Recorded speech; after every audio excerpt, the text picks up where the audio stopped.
सुमति निवार सुमति के संगी कंचन वरण विराजे सुबेसा कानन कुंडल पंकज केसा हाथ ब्रज अरुध्वजा विराजे कांधे मूंज जनेऊ साजे शंकर सुमन केसरी नंदन तेज प्रताप महाजगवंदन विद्यावान गुणी अति चातुर काम काजी करिबे को आतुर प्रभु चरित सुनबे को रसिया राम लखन सीता मन बसिया तो रूप धरि यही दिखावा विकट रूप धरि लंक जलावा भीम रूप धरे असुर संहारे रामचंद्र जी के काज सवारे लाए जीवन लखन जी आए रघुवीर रघुपति कीनी बहुत बड़ाई तुम मम प्रिय भरे कई समभाई सहज बदन तुम्हें जस गावे बस कई श्रीपति करके लगावे सनकादिक ब्रह्मादि मुनीसा नारद सारद सहते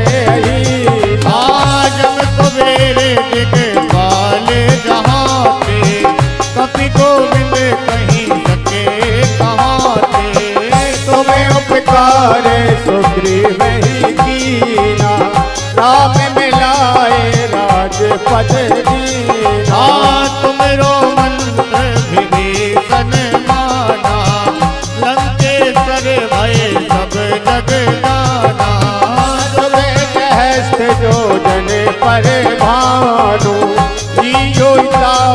मधुर फल जानो बाला बने हंसे खेल गवायो बाला बने हंसे खेल गवायो बाला बने हंसे खेल गवायो बाला बने हंसे खेल गवायो आई जवानी तब जान न पायो आई जवानी तब जान न पायो आई जवानी तब जान न पायो आई जवानी जब जान न पायो। आइए सभी भक्तजनों को सूचित किया जाता है कि हमारे बीच में पूज्य देवी जी का पदार्पण हो चुका है। जो भी भक्तगण अभी तक कथा पंडाल में नहीं आए उनसे निवेदन है वो शीघ्र से शीघ्र कथा पंडाल में पधारें।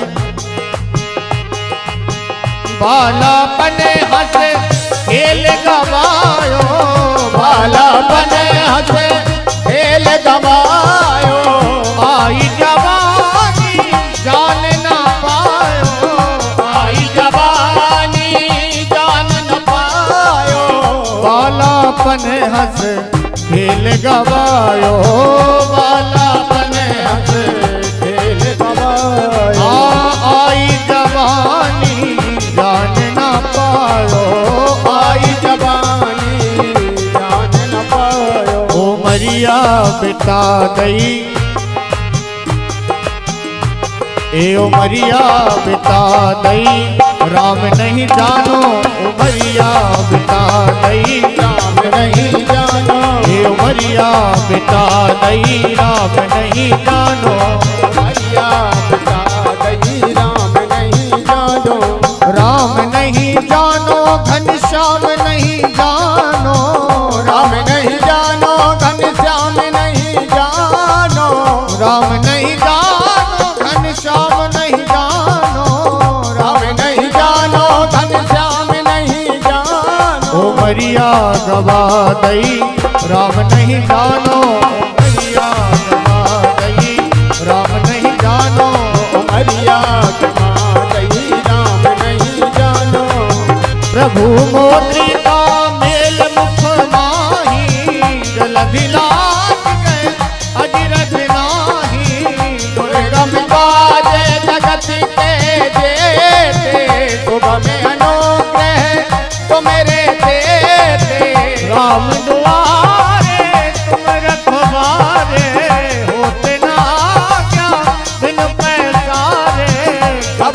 लय ही तुम्हारी सरेना, तुम रक्षक साहू को डरेना।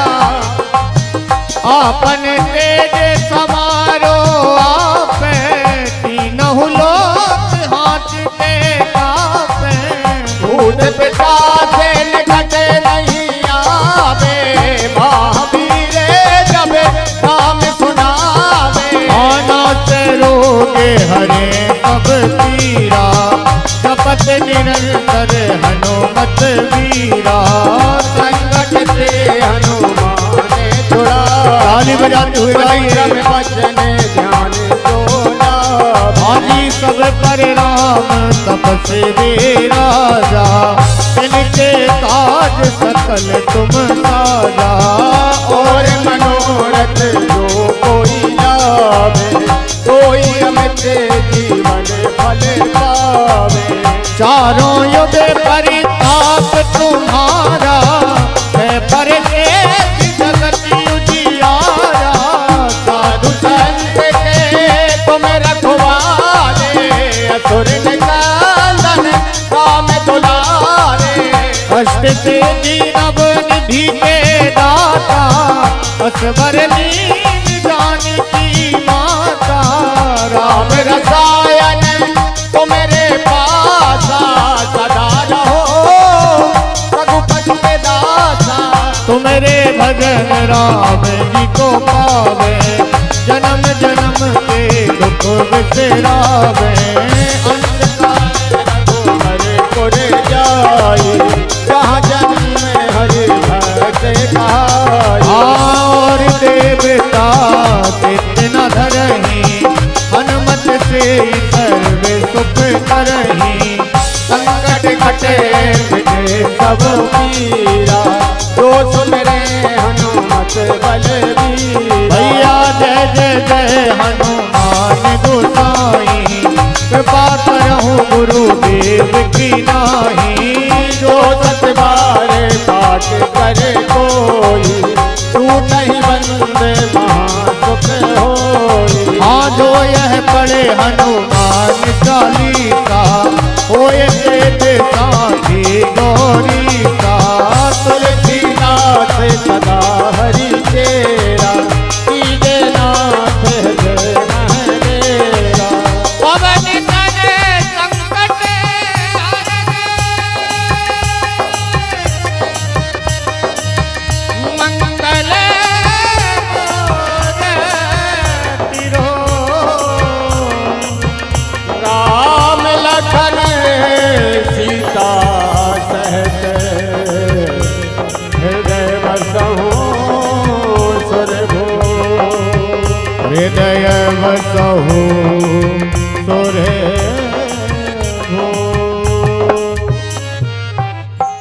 सियावर रामचंद्र भगवान की जय हो। राधे राधे राधे, श्री राधे राधे राधे। बोली वृंदावन बिहारी लाल की। देवी जी का मंचस्थ पदार्पण हो चुका है और आज हम सभी पावन सप्तम दिवस की कथा में प्रवेश करने जा रहे हैं।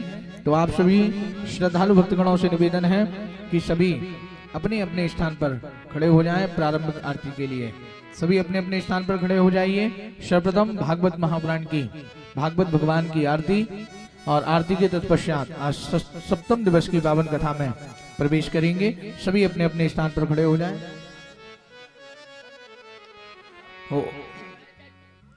ओम चंद्रमा मनसो जात चक्षो शौर्यो अजायत, श्रोत्राद्वायुष प्राणस्य मुखादग्नि रजायत।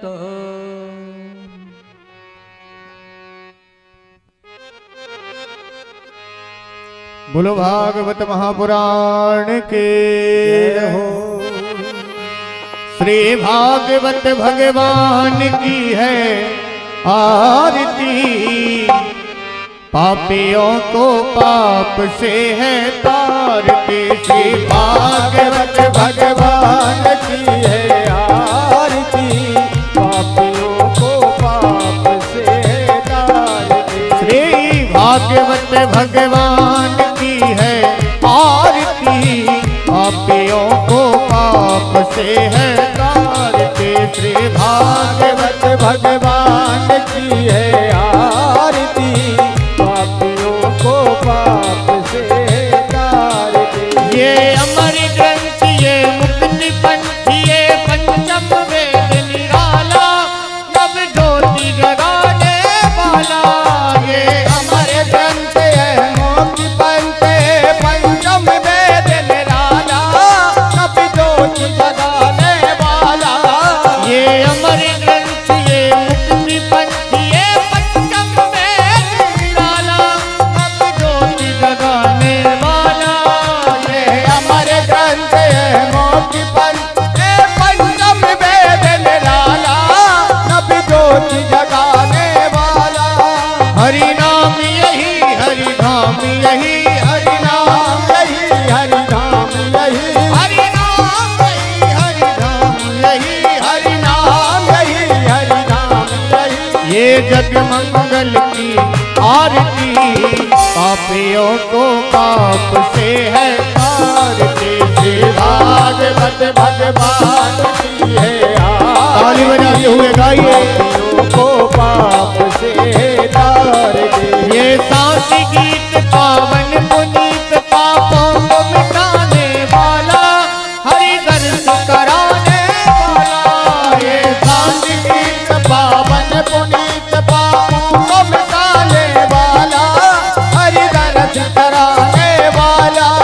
ये शांति गीत पावन पुनीत, पापों को मिटाने वाला, हरि दर्श कराने वाला।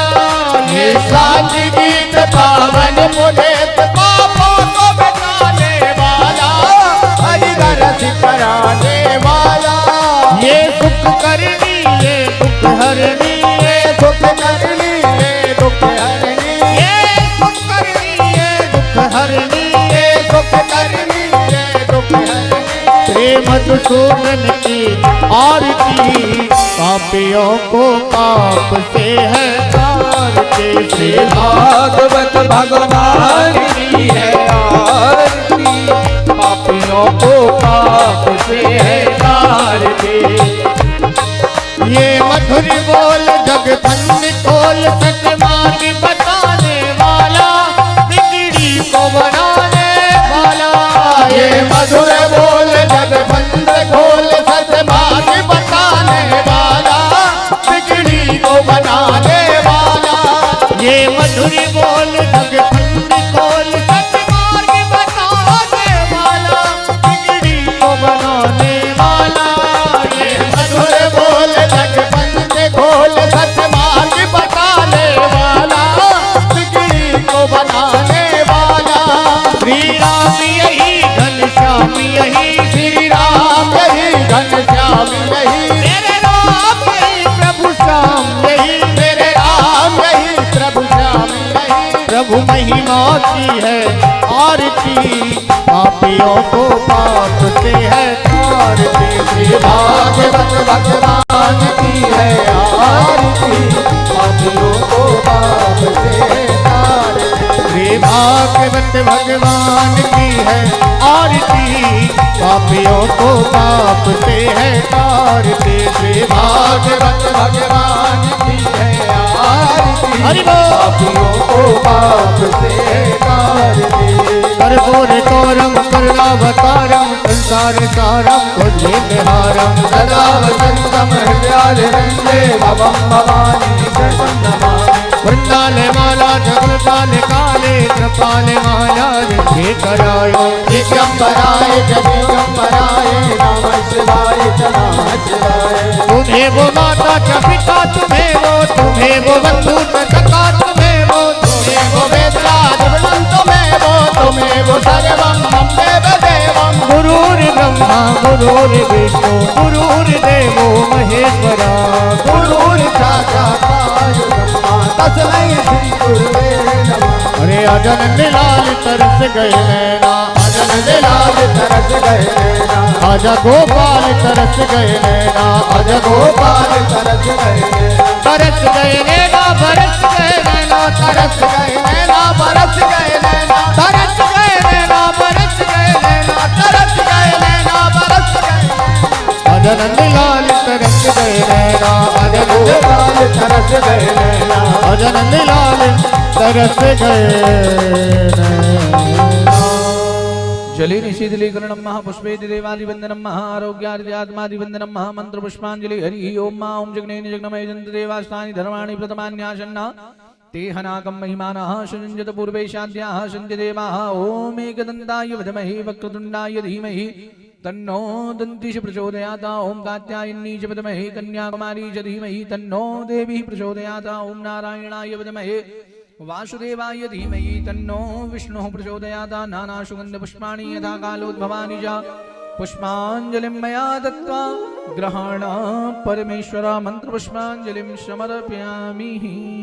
पुष्पांजलि अर्पित करें, भगवान को प्रणाम करते हुए यथास्थान विराजमान हो। यानि कानि च पापानि जन्मान्तरी कृतानि च तानि सद्वर्णि नश्यन्तु प्रदक्षिणायां पदे पदे। बोलिए वृंदावन बिहारी लाल की जय हो, भागवत महापुराण की जय हो, नर्मदा मैया की जय हो, शंकर भगवान की जय हो, हनुमान जी महाराज की जय हो। हर हर महादेव।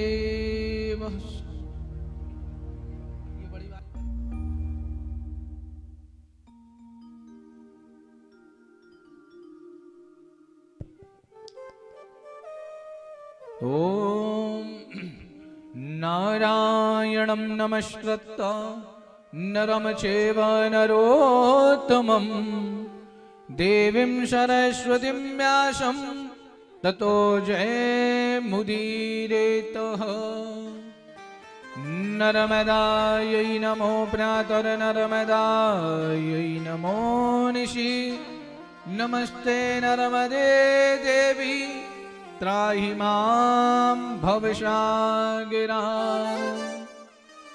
गंगातरङ्गरमणीयजटाकलापं गौरी निरन्तर विभूषित वामभागं।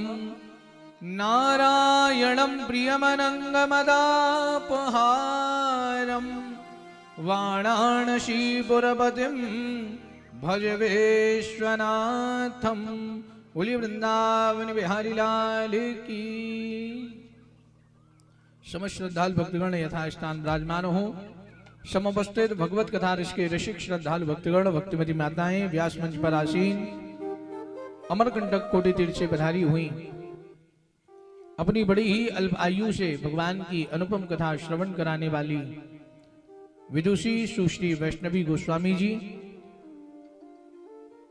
देवी जी की अमृतमयी वाणी से हम सभी श्रीमद् भागवत महापुराण की पावन कथा का मंगलमय रसास्वादन प्राप्त कर रहे हैं।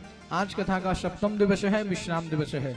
सभी अपने अपने स्थान पर विराजमान होंगे और हमारे भैया लोग भी थोड़ी सी बैठने की व्यवस्थाएं देख लेंगे, जिससे सभी लोग साप्रसन्न यथास्थान विराजमान रह सकें।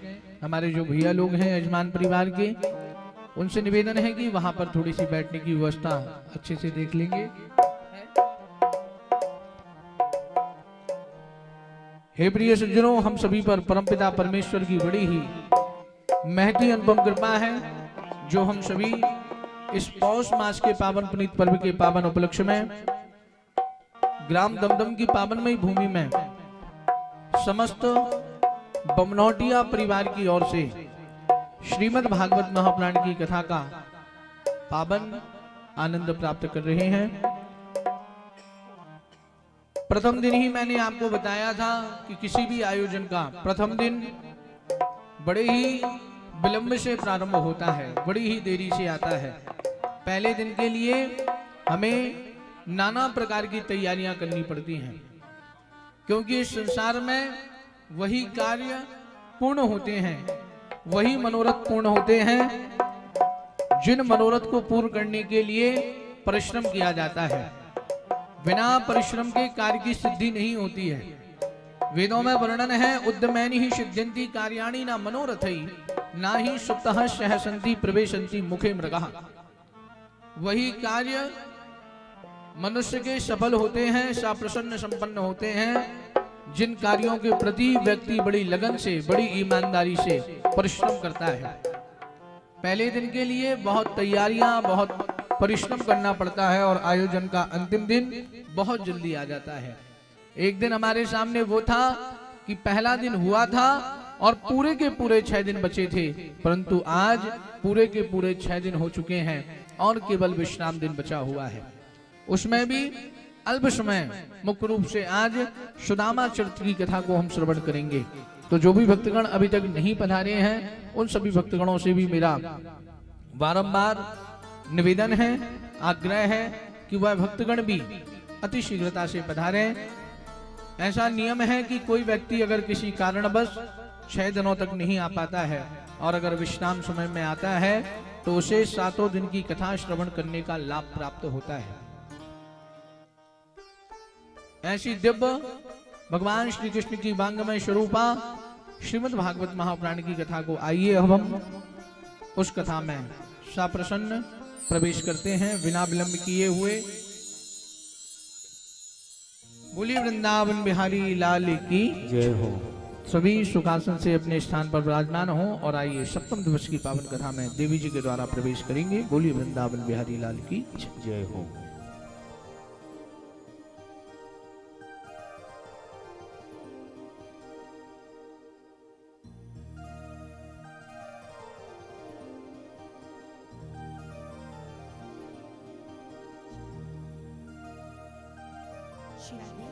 श्राद्धे श्राद्धे श्राद्धे श्राद्धे श्राद्धे श्राद्धे श्राद्धे। बोले बाकी बिहारी लाल की जय हो। भागवत महापुराण की जय हो। श्राद्धे श्राद्धे श्राद्धे। जन्माद्यश्यतोन्वयादि तरितस् चार्थी सौविज्ञः स्वराट् तीनि ब्रह्महृदाय आदि कवये मुह्यन्ति यत् सूरयाः तेजो वारिमृदां यथा विनिमयो यत्र त्रिसर्गो मृषा धाम्ना श्वीन सदा निरस्तकुहकम् सत्यं परं धीमहि यं प्रव्रजन्तमनुपीतमपीतकृत्यं द्वैपायन विरह कातर आजुहाव पुत्रेति तन्मयतया तरिवोभिनिदुष तं सर्वभूतहृदयं मुनिमानतोऽस्मि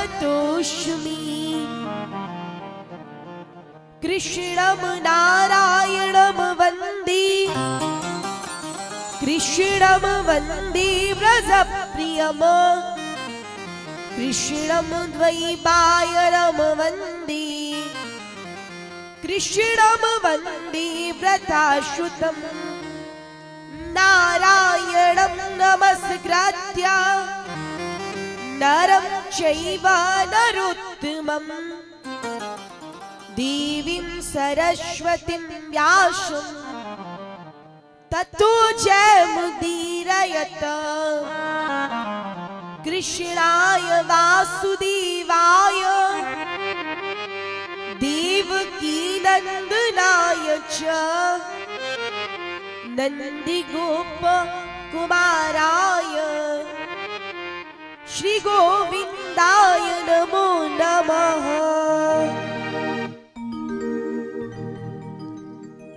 अच्युतं केशवं कृष्ण दामोदरं राम नारायणं जानकी वल्लभम् अच्युतम केशवम कृष्ण दामोदरम राम नारायणम जानकी वल्लभम अच्युतं केशवं कृष्ण दामोदरम् अच्युतम केशवम कृष्ण दामोदरम राम नारायणं जानकी वल्लभम् राम नारायणम जानकी वल्लभम कौन कहता है भगवान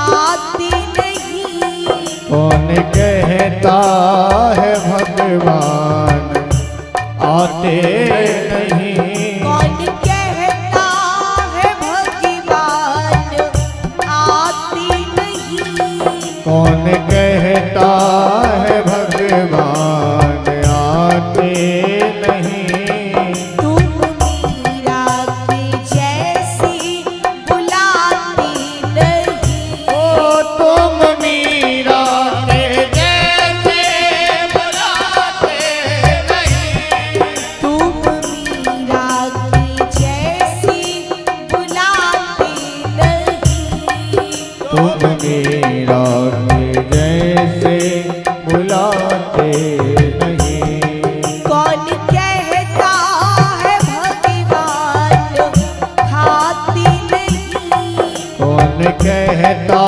है भगवान खाते नहीं कौन कहता है भगवान खाते नहीं कौन कहता है भगवान खाते नहीं तुम शबरी के जैसे खिलाते नहीं ओ तुम सबरी के जैसे खिलाते नहीं तुम शबरी के जैसे खिलाते नहीं तुम सबरी के जैसे खिलाते नहीं अच्युतम केशवम कृष्ण दामोदरम अच्युतम केशवम कृष्ण दामोदरम राम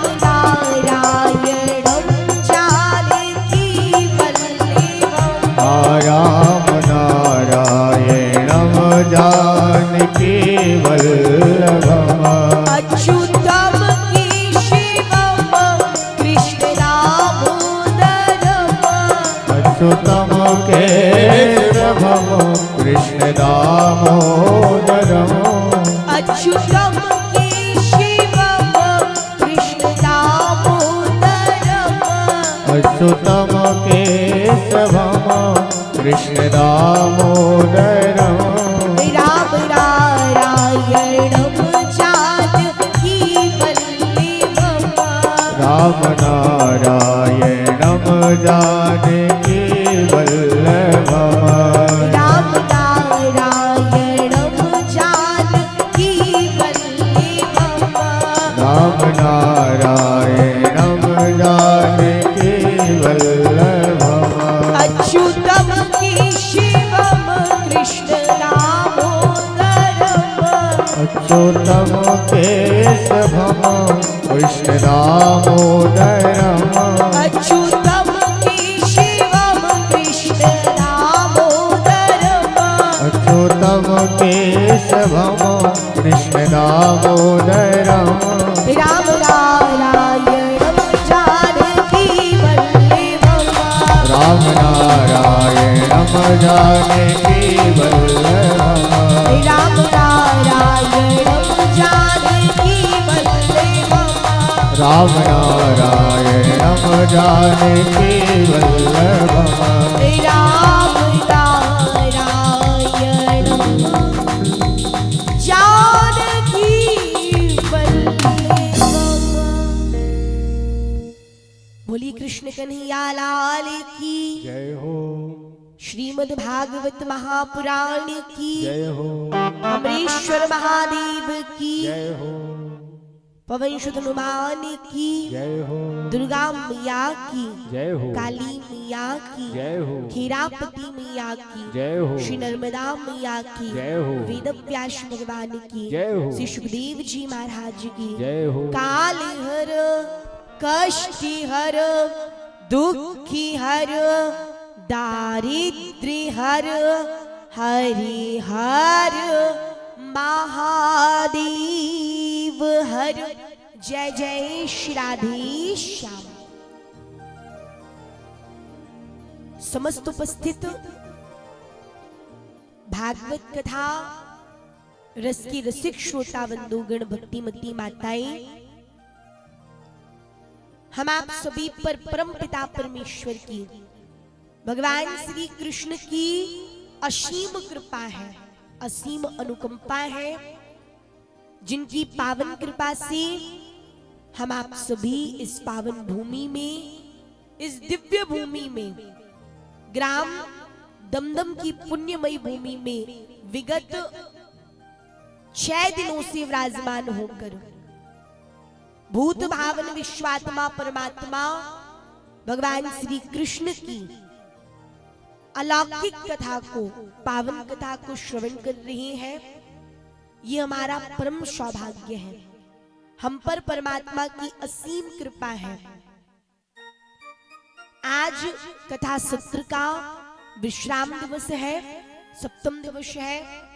कल हम आप सभी ने कथा के माध्यम से अनेक कथाओं को श्रवण करते हुए किस प्रकार भगवान गोकुल से वृंदावन गमन करते हैं, भगवान वृंदावन में निवास करते हैं। देखिए, जो वृंदावन को प्राप्त हुआ है वह वैकुंठ को भी प्राप्त नहीं हुआ। संपूर्ण भारत में भक्ति बैठी हुई है, लेकिन वृंदावन में भक्ति नाची है। आज भी भक्ति वृंदावन में नृत्य करती है। काशी को मुक्ति की नगरी माना जाता है। कोई कितना भी पापी व्यक्ति क्यों ना हो, काशी की ये महिमा है, उस भूमि का ये प्रताप है कि पापी से पापी व्यक्ति यदि मरणासन अवस्था में, जब उसकी मृत्यु निकट हो और वो काशी में जाकर मरता है, काशी में उसकी मृत्यु होती है, तो पापी से पापी व्यक्ति भी मुक्त हो जाता है। ये आप सभी ने सुना होगा। काशी मुक्ति की नगरी है और वृंदावन भक्ति की नगरी है। कोई कैसा भी व्यक्ति हो, लेकिन यदि वो एक बार वृंदावन चला जाए तो उसके मन में भक्ति जागृत हो जाती है। जिस समय प्रयाग को तीर्थों का राजा बनाया गया, प्रयाग को तीर्थों का राजा माना जाता है, वह सभी तीर्थों का राजा है। तो उस समय प्रयाग को थोड़ा सा अहंकार आ गया। प्रयाग के पास सभी तीर्थ कर लेकर जाते थे, वार्षिक कर्ज देने के लिए उपहार लेकर जाते थे। प्रयाग ने देखा कि सभी तीर्थ आते हैं, लेकिन वृंदावन कभी नहीं आया। प्रयागराज को बड़ा क्रोध आया कि वृंदावन तो मेरा अपमान कर रहा है। जब भगवान ने ही मुझे तीर्थों का राजा बनाया है और जो परंपरा चली आ रही है कि सभी तीर्थ कर लेकर आते हैं, मुझे उपहार प्रदान करते हैं, लेकिन वृंदावन क्यों नहीं आता? तो प्रयागराज ने भगवान से शिकायत की। प्रयागराज भगवान के पास पहुंची, भगवान से कहा, प्रभु आपने वृंदावन को बहुत सिर पर चढ़ा लिया है। वृंदावन मुझे अब तक एक बार भी कर देने के लिए नहीं आया है, जबकि सभी तीर्थ हर वर्ष आते हैं, लेकिन वृंदावन कभी नहीं आया। तो भगवान मुस्कुराए। भगवान ने प्रयागराज से कहा कि हे तीर्थराज प्रयाग, मैं मानता हूं कि मैंने तुम्हें तीर्थों का राजा बनाया और सभी तीर्थ तुम्हारे पास कर लेकर भी आते हैं, लेकिन मैंने तुम्हें तीर्थों का राजा बनाया है, मेरे घर का राजा नहीं बनाया। और जो वृंदावन है वह कोई तीर्थ नहीं है, बल्कि भगवान कृष्ण कहते हैं कि वृंदावन मेरा घर है। जो वृंदावन को प्राप्त हुआ है वो वैकुंठ को भी प्राप्त नहीं हुआ। जब भगवान वैकुंठ में चलते हैं तो पुष्पों की पंखुड़ियां बिछाई जाती हैं। भगवान स्वर्ण की पादुका पहनकर वैकुंठ में चलते हैं, लेकिन वृंदावन में भगवान नंगे पैर बिना पादुका के दौड़ते हैं, बिना पादुका को चलते हैं। तो श्री सुखदेव जी कहते हैं, परीक्षित, वृंदावन भक्ति की भूमि है, बड़ा सुंदर स्थान है। और भगवान श्री कृष्ण सदैव वृंदावन में विद्यमान रहते हैं, विराजमान रहते हैं। भगवान ने सबसे ज्यादा लीला, कृष्ण अवतार में सबसे ज्यादा लीला भगवान ने वृंदावन में ही की है। जब तक भगवान गोकुल में रहते थे, भक्त भगवान को गोकुल बिहारी कहते थे। जब भगवान वृंदावन पहुंचे तो भगवान को भक्त वृंदावन बिहारी कहने लगे। बोले वृंदावन बिहारी लाल की जय हो। भगवान ने वृंदावन में ब्रह्मा जी के मोह को नष्ट किया। भगवान जब 5 वर्ष 2 महीने के थे, भगवान ने गौचारण लीला प्रारंभ की। जिस दिन भगवान ने गौ चराना प्रारंभ किया, उस तिथि को वर्तमान समय में गोपाष्टमी के नाम से जाना जाता है।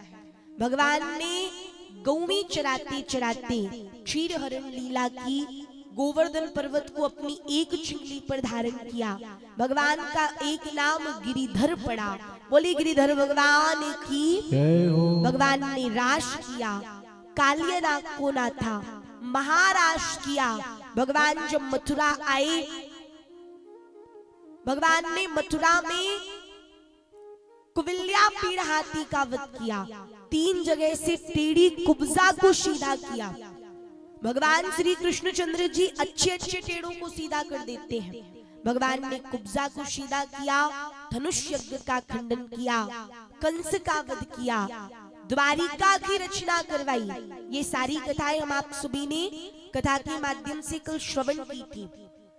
भगवान द्वारिका के राजा बन गए और द्वारिकाधीश नाम से विख्यात हुए। बोलिए द्वारिकाधीश भगवान की जय हो। विदर्भ देश के राजा भीष्मक की पुत्री रुक्मणी जी के साथ भगवान का विवाह संपन्न हुआ। तो भगवान के पहले विवाह की कथा हम आप सभी ने श्रवण की। अब राजा परीक्षित पूछते, मुनिवर, भगवान के और भी जो विवाह हुए हैं, भगवान के कुल कितने विवाह हुए हैं? 16,108 विवाह। तो पहले विवाह की कथा हम आप सभी ने कल श्रवण की। अब भगवान के जो बाकी विवाह हुए हैं, राजा परीक्षित पूछते हैं कि भगवान का दूसरा विवाह किससे हुआ और किस प्रकार हुआ, ये आप हमें बतलाइए। तो वर्णन आया कि एक सत्राजित नामक व्यक्ति था। आसित सत्राजिता सूर्यो भक्तस्य परमाशखा प्रीतस्तस्मै मणिं प्रादात् सूर्यस्तुष्ट का समंतकम। आसित सत्राजिता सूर्यो भक्तस्य परमासखा। भगवान सूर्य का एक परम भक्त हुआ जिसका नाम था सत्राजित। भगवान सूर्य ने सत्राजित को एक मणि भेंट स्वरूप प्रदान की थी। उस मणि का नाम था सैमंतक मणि। लेकिन उस मणि की एक विशेषता थी। क्या विशेषता? कि वो मणि एक दिन में 8 भार स्वर्ण प्रदान करती थी। उसका पूजन करो, पूजन करने के बाद वो 8 भार सोना प्रतिदिन देती थी।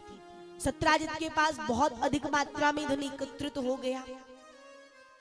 भगवान ने सत्राजित को बुलाया और कहा, सत्राजित, तुम्हारे पास बहुत अधिक मात्रा में धन एकत्रित हो गया है और इतना धन एक व्यक्ति के पास नहीं होना चाहिए।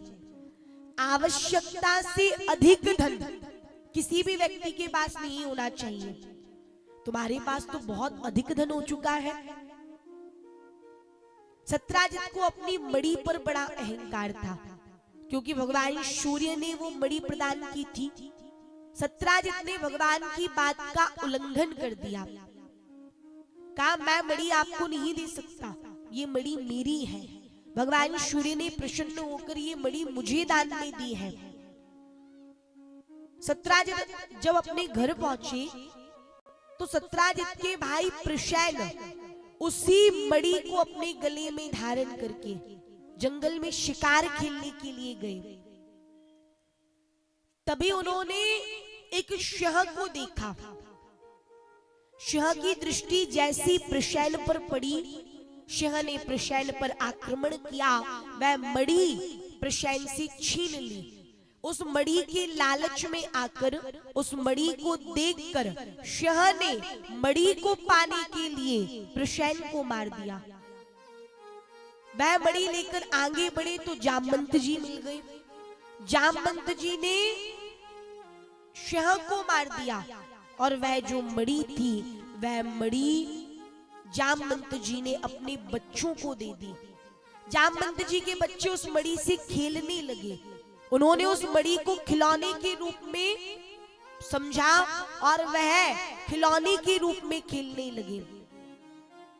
एक दिन व्यतीत हो गया, प्रशैन का कोई पता नहीं चला। 2 दिन व्यतीत हो गए, 3, 4, 5, 6, धीरे धीरे बहुत समय व्यतीत हो गया। प्रशैन का कोई पता नहीं चला। सत्राजित को थोड़ी सी चिंता हुई। सत्राजित प्रशैन को देखने के लिए गए, लेकिन उन्हें प्रशैन कहीं नहीं मिले। तभी सत्राजित को भगवान की कही हुई बात याद आई कि भगवान ने मुझसे मणि मांगी थी, कहीं ऐसा तो नहीं कि मैंने मणि नहीं दी। इसके कारण उन्होंने मेरे भाई का वध करवा दिया हो मणि की लालच में। सत्राजित ने भगवान पर मणि चोरी का कलंक लगा दिया। भगवान पर मणि चोरी का टीका लग गया। भगवान उस कलंक को मिटाने के लिए सबसे पहले तो वहां गए जहां प्रशैन की अस्थियां पड़ी थी, प्रशैन की हड्डियां पड़ी थी। फिर देखा सिंह के पैरों के निशान है। सिंह के पैरों के निशान के सहारे आगे बढ़े तो आगे सिंह भी बड़ा डला हुआ था। जामवंत जी के पैरों के निशान थे। जामवंत जी के पैरों के निशान के सहारे आगे बढ़े, एक गुफा मिली। उस गुफा में भगवान ने प्रवेश किया। देखा तो वह जो मणि थी वो जामवंत जी के बच्चे खेल रहे थे। भगवान ने उस मणि को छीन लिया। अब बच्चों के लिए तो वो मणि खिलौना थी। बच्चे जोर जोर से रुदन करने लगे। श्री सुखदेव जी कहते हैं, परीक्षित, जामवंत जी ने जब अपने बच्चों को रोता हुआ देखा तो उन्होंने भगवान पर आक्रमण कर दिया। वो भगवान को पहचान नहीं पाए कि ये कौन है। भगवान से युद्ध करने लगे। 1 दिन व्यतीत हो गया, युद्ध चलता रहा। 2 दिन व्यतीत हो गए, 3, 4, 5, 27 दिन तक युद्ध चला। युद्ध में कोई विश्राम नहीं हुआ। 28वें दिन भगवान ने जोर से मुष्टिका मारी। जामवंत जी धड़ाम से धरती पर गिर गए और कुछ समय के बाद उन्हें होश आया कि आप तो मेरे श्री राम हैं, आप तो मेरे द्वारिकाधीश हैं, मुझे क्षमा कर दीजिए। जामवंत जी को बड़ा पछतावा हुआ कि मैंने क्रोध में आकर, अपने बच्चों के मोह में आकर भगवान पर हाथ उठाया। प्रभु मुझे क्षमा कर दीजिए। जामवंत जी ने अपनी पुत्री जामवती का विवाह भगवान के साथ कर दिया और दहेज के रूप में वह जो सैमंतक मणि थी वो सैमंतक मणि भी भगवान को दे दी। भगवान का दूसरा विवाह जामवती जी के साथ हुआ। भगवान उस मणि को लेकर आए, सभा लगाई, सत्राजित को वह मणि दी। सत्राजित ने वह मणि नहीं ली। उसे भी बड़ी लज्जा आई कि मैंने भगवान पर मणि चोरी का कलंक लगाया था, मैं कितना पापी हूँ, मुझसे बड़ा पापी इस संसार में कौन होगा। मुझे भगवान पर मड़ी चोरी का कलंक नहीं लगाना था। सत्राजित ने भी भगवान को प्रसन्न करने के लिए उसकी एक पुत्री थी जिसका नाम था सत्यभामा। सत्यभामा का विवाह भगवान के साथ कर दिया।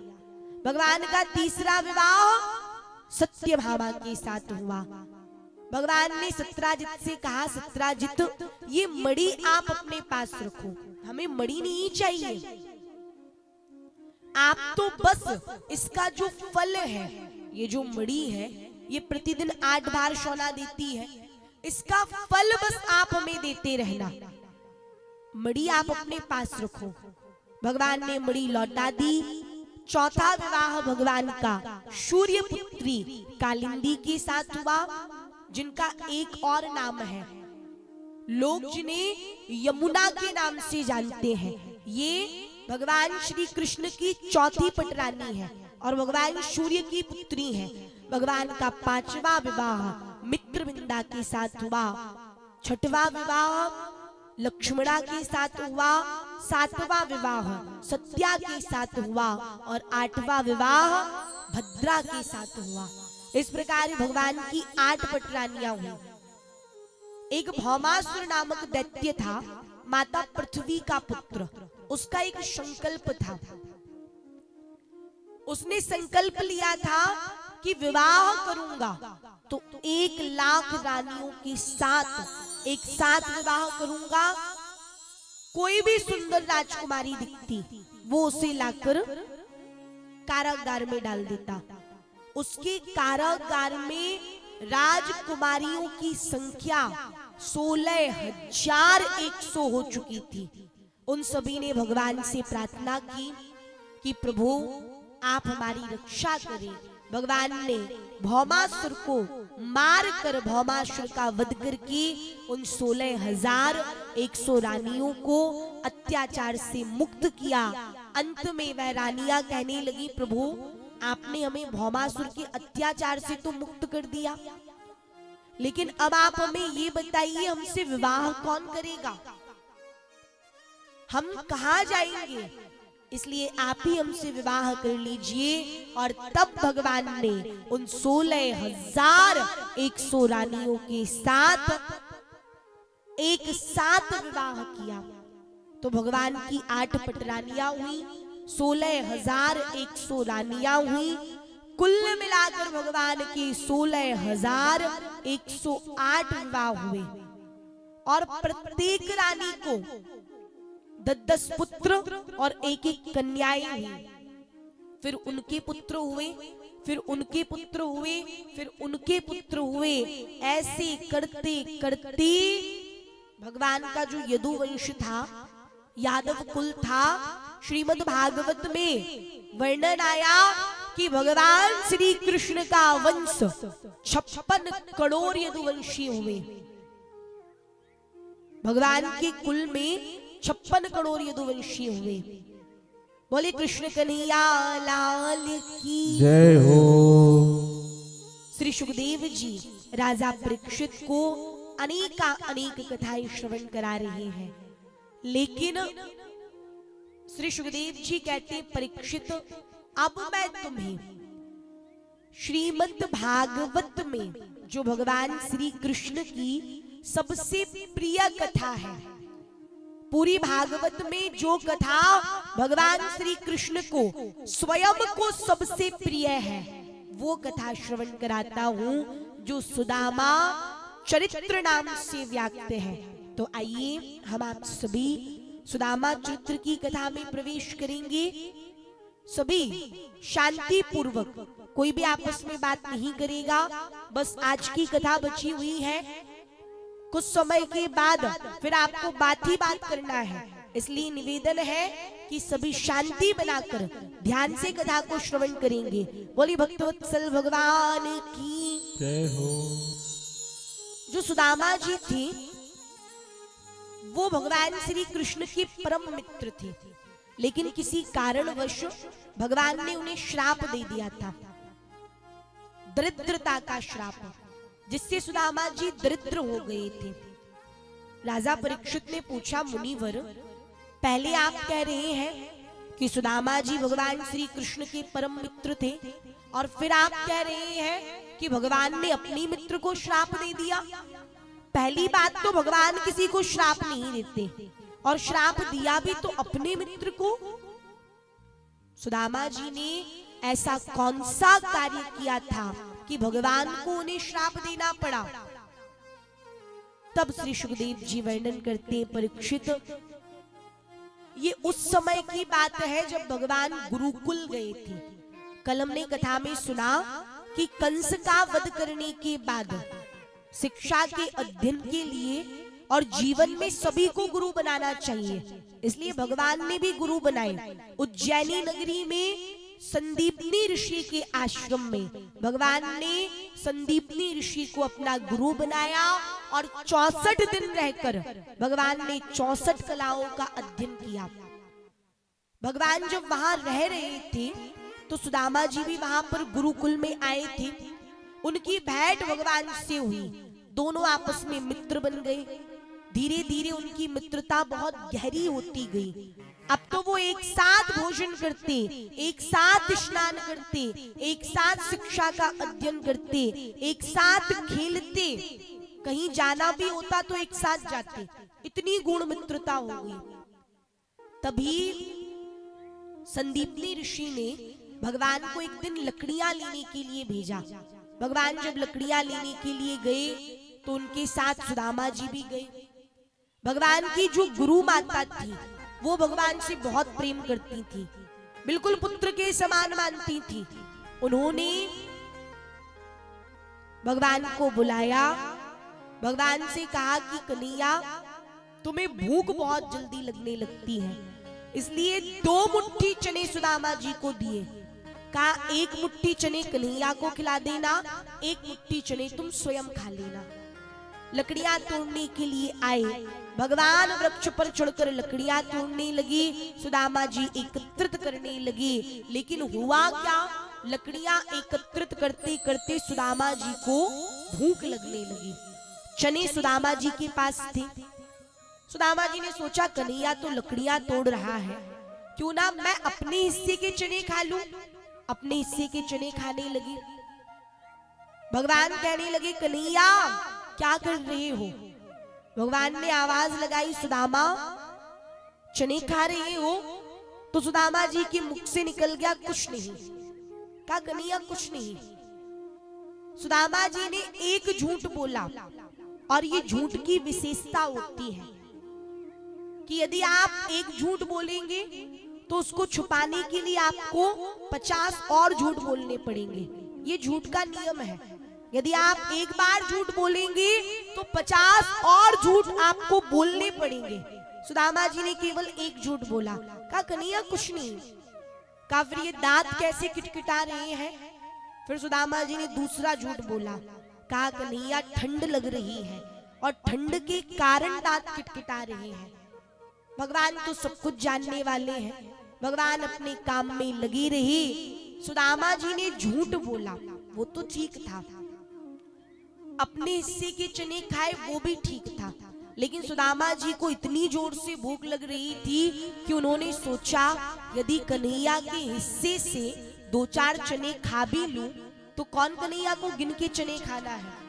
2-3 चने खा लिए। फिर सोचा 2-3 और खा लेता हूं, कौन कन्हैया को गिन के चने खाना है। फिर 2-3 चने खा लिए। फिर सोचा 2-3 और खा लेता हूं। 2-3 करके सुदामा जी ने भगवान के हिस्से के पूरे चने खा लिए। भगवान जब लकड़ियां तोड़कर नीचे उतरे, भगवान ने कहा हे मित्र सुदामा, बड़ी जोर से भूख लगी है, अब मेरे हिस्से के चने लाओ। कहा कन्हैया वो चने तो मैंने खा लिए। भगवान ने कहा तुमने मेरे हिस्से के चने खाए? इस बात का विशेष ध्यान रखें।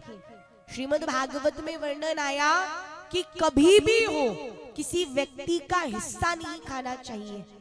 भगवान कहने लगे तुमने छलकर मेरे हिस्से के चने खाए, और जो दूसरों का छलकर खाता है वो दरिद्र हो जाता है, इसलिए जाओ तुम भी दरिद्र हो जाओ। सुदामा जी को श्राप दे दिया, सुदामा जी को श्राप लग गया। लेकिन सुदामा जी ने उस श्राप को भी प्रसाद के रूप में ग्रहण किया। जब भगवान गुरुकुल से वापस आए तो भगवान तो द्वारिकाधीश हो गए। बोलिए द्वारिकाधीश भगवान की जय हो। लेकिन जब सुदामा जी गुरुकुल से आए तो चारों तरफ से दरिद्रता ने उन्हें घेर लिया। सुदामा जी के पास ये स्थिति आ चुकी थी, भगवान का श्राप था, उनसे उनका सब कुछ छिन गया। ना तो उनके पास रहने के लिए छाया बची थी, ना सुदामा जी ने कहा रिश्तेदार तो बहुत है। सुशीला कहने लगी आप उनके यहाँ जाते क्यों नहीं? कहा बस नहीं जाता।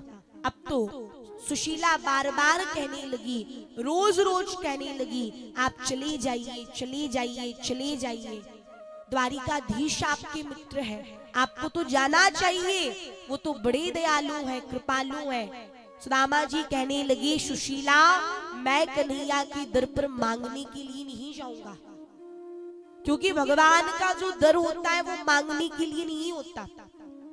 लेकिन ज्यादातर लोगों की यही सोच होती है कि जो मांगना है भगवान के दर पर चले जाओ और मांगाओ। भगवान से मांगना चाहिए, लेकिन कभी कभी भगवान के दर पर कुछ त्यागना भी चाहिए। हम भगवान के मंदिर जाते हैं, कलयुग में भक्ति बहुत स्वार्थी हो चुकी है। यदि हम भगवान को कुछ चढ़ाते भी हैं तो उसमें भी 10 मनोकामना कर लेते हैं। यदि हम भगवान के मंदिर जाते हैं तो भगवान के दर्शन बाद में करते हैं, पहले अपनी कामनाओं की लिस्ट भगवान को पकड़ा देते हैं। प्रभु ये कर देना, प्रभु वो कर देना, प्रभु ऐसा कर देना, प्रभु वैसा कर देना। अच्छा भगवान से मांगते हैं ये भी ठीक है। कुछ लोग तो भगवान को भी लालच दे आते हैं, प्रभु आप हमारा ऐसा कर देना और यदि आपने हमारा ऐसा कर दिया तो फिर हम आपका ऐसा कर देंगे। भगवान को भी लालच दे आते हैं। तो भगवान से मांगिए, लेकिन कभी कभी भगवान के दर पर त्यागना भी चाहिए। एक कलयुगी व्यक्ति था, उसने सोचा भगवान का तप करूं, क्योंकि सुना था तपस्या करते हैं तो भगवान प्रकट होते हैं। अब कलयुगी जीव था तो उसने स्वार्थ से ही तपस्या की कि मुझे तो बस वरदान चाहिए, उसे भगवान से कोई लेना देना नहीं था। सोचा किसकी तपस्या करूं, किसी से पूछा कि सबसे जल्दी कौन से देवता प्रकट हो जाएंगे, तो कहा ब्रह्मा जी की तपस्या करो, क्योंकि भगवान विष्णु के बहुत सारे भक्त हैं। भगवान विष्णु आने में थोड़ा सा समय लगा सकते हैं, भगवान विष्णु दर्शन देने में थोड़ा समय लगा देंगे, क्योंकि उनके बहुत सारे भक्त हैं। का भगवान शंकर के तो भारत में सबसे ज्यादा भक्त हैं, भक्तों की संख्या सबसे ज्यादा भगवान भोलेनाथ की है।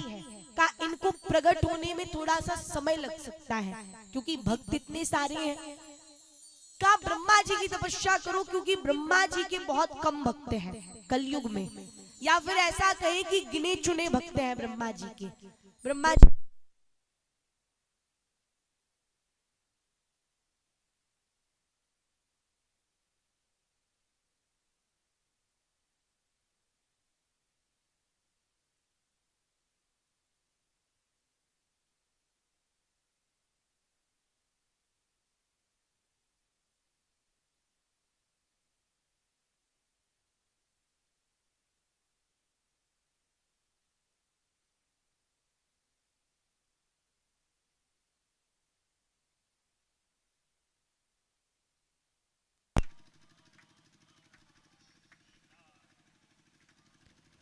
सीताराम राधे श्याम, बोली कृष्ण कन्हैया लाल की जय हो।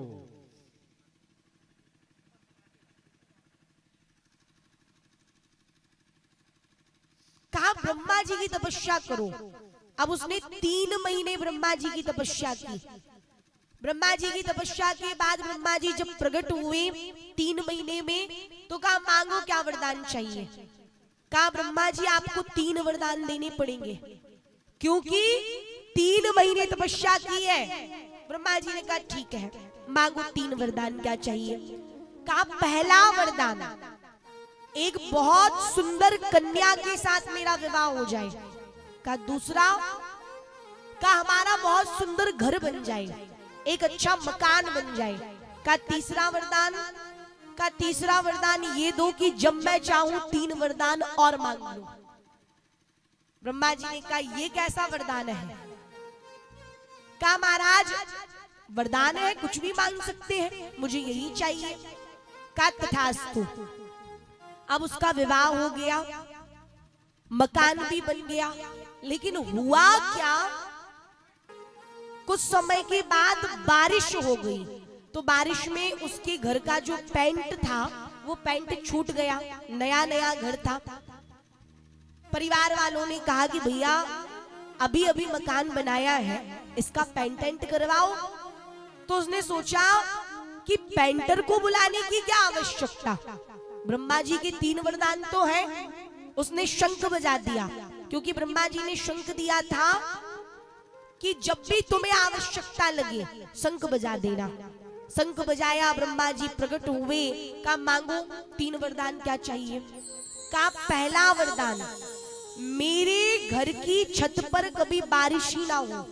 दूसरा वरदान, का आप स्वयं मेरे घर का पेंट करें, क्योंकि पेंट छूट गया है। का तीसरा वरदान, का जब मैं चाहूं 3 वरदान और मांग लूं। अब बेचारे ब्रह्मा जी भी परेशान। स्थिति ये बन गई कि यदि उसके घर में कोई बीमार पड़ता तो डॉक्टर को नहीं बुलाता, ब्रह्मा जी को बुलाता। यदि सुई भी घुम जाती तो ढूंढने का प्रयास नहीं करता, ब्रह्मा जी को बुलाता। ब्रह्मा जी बड़े परेशान हो गए, भगवान नारायण के पास गए।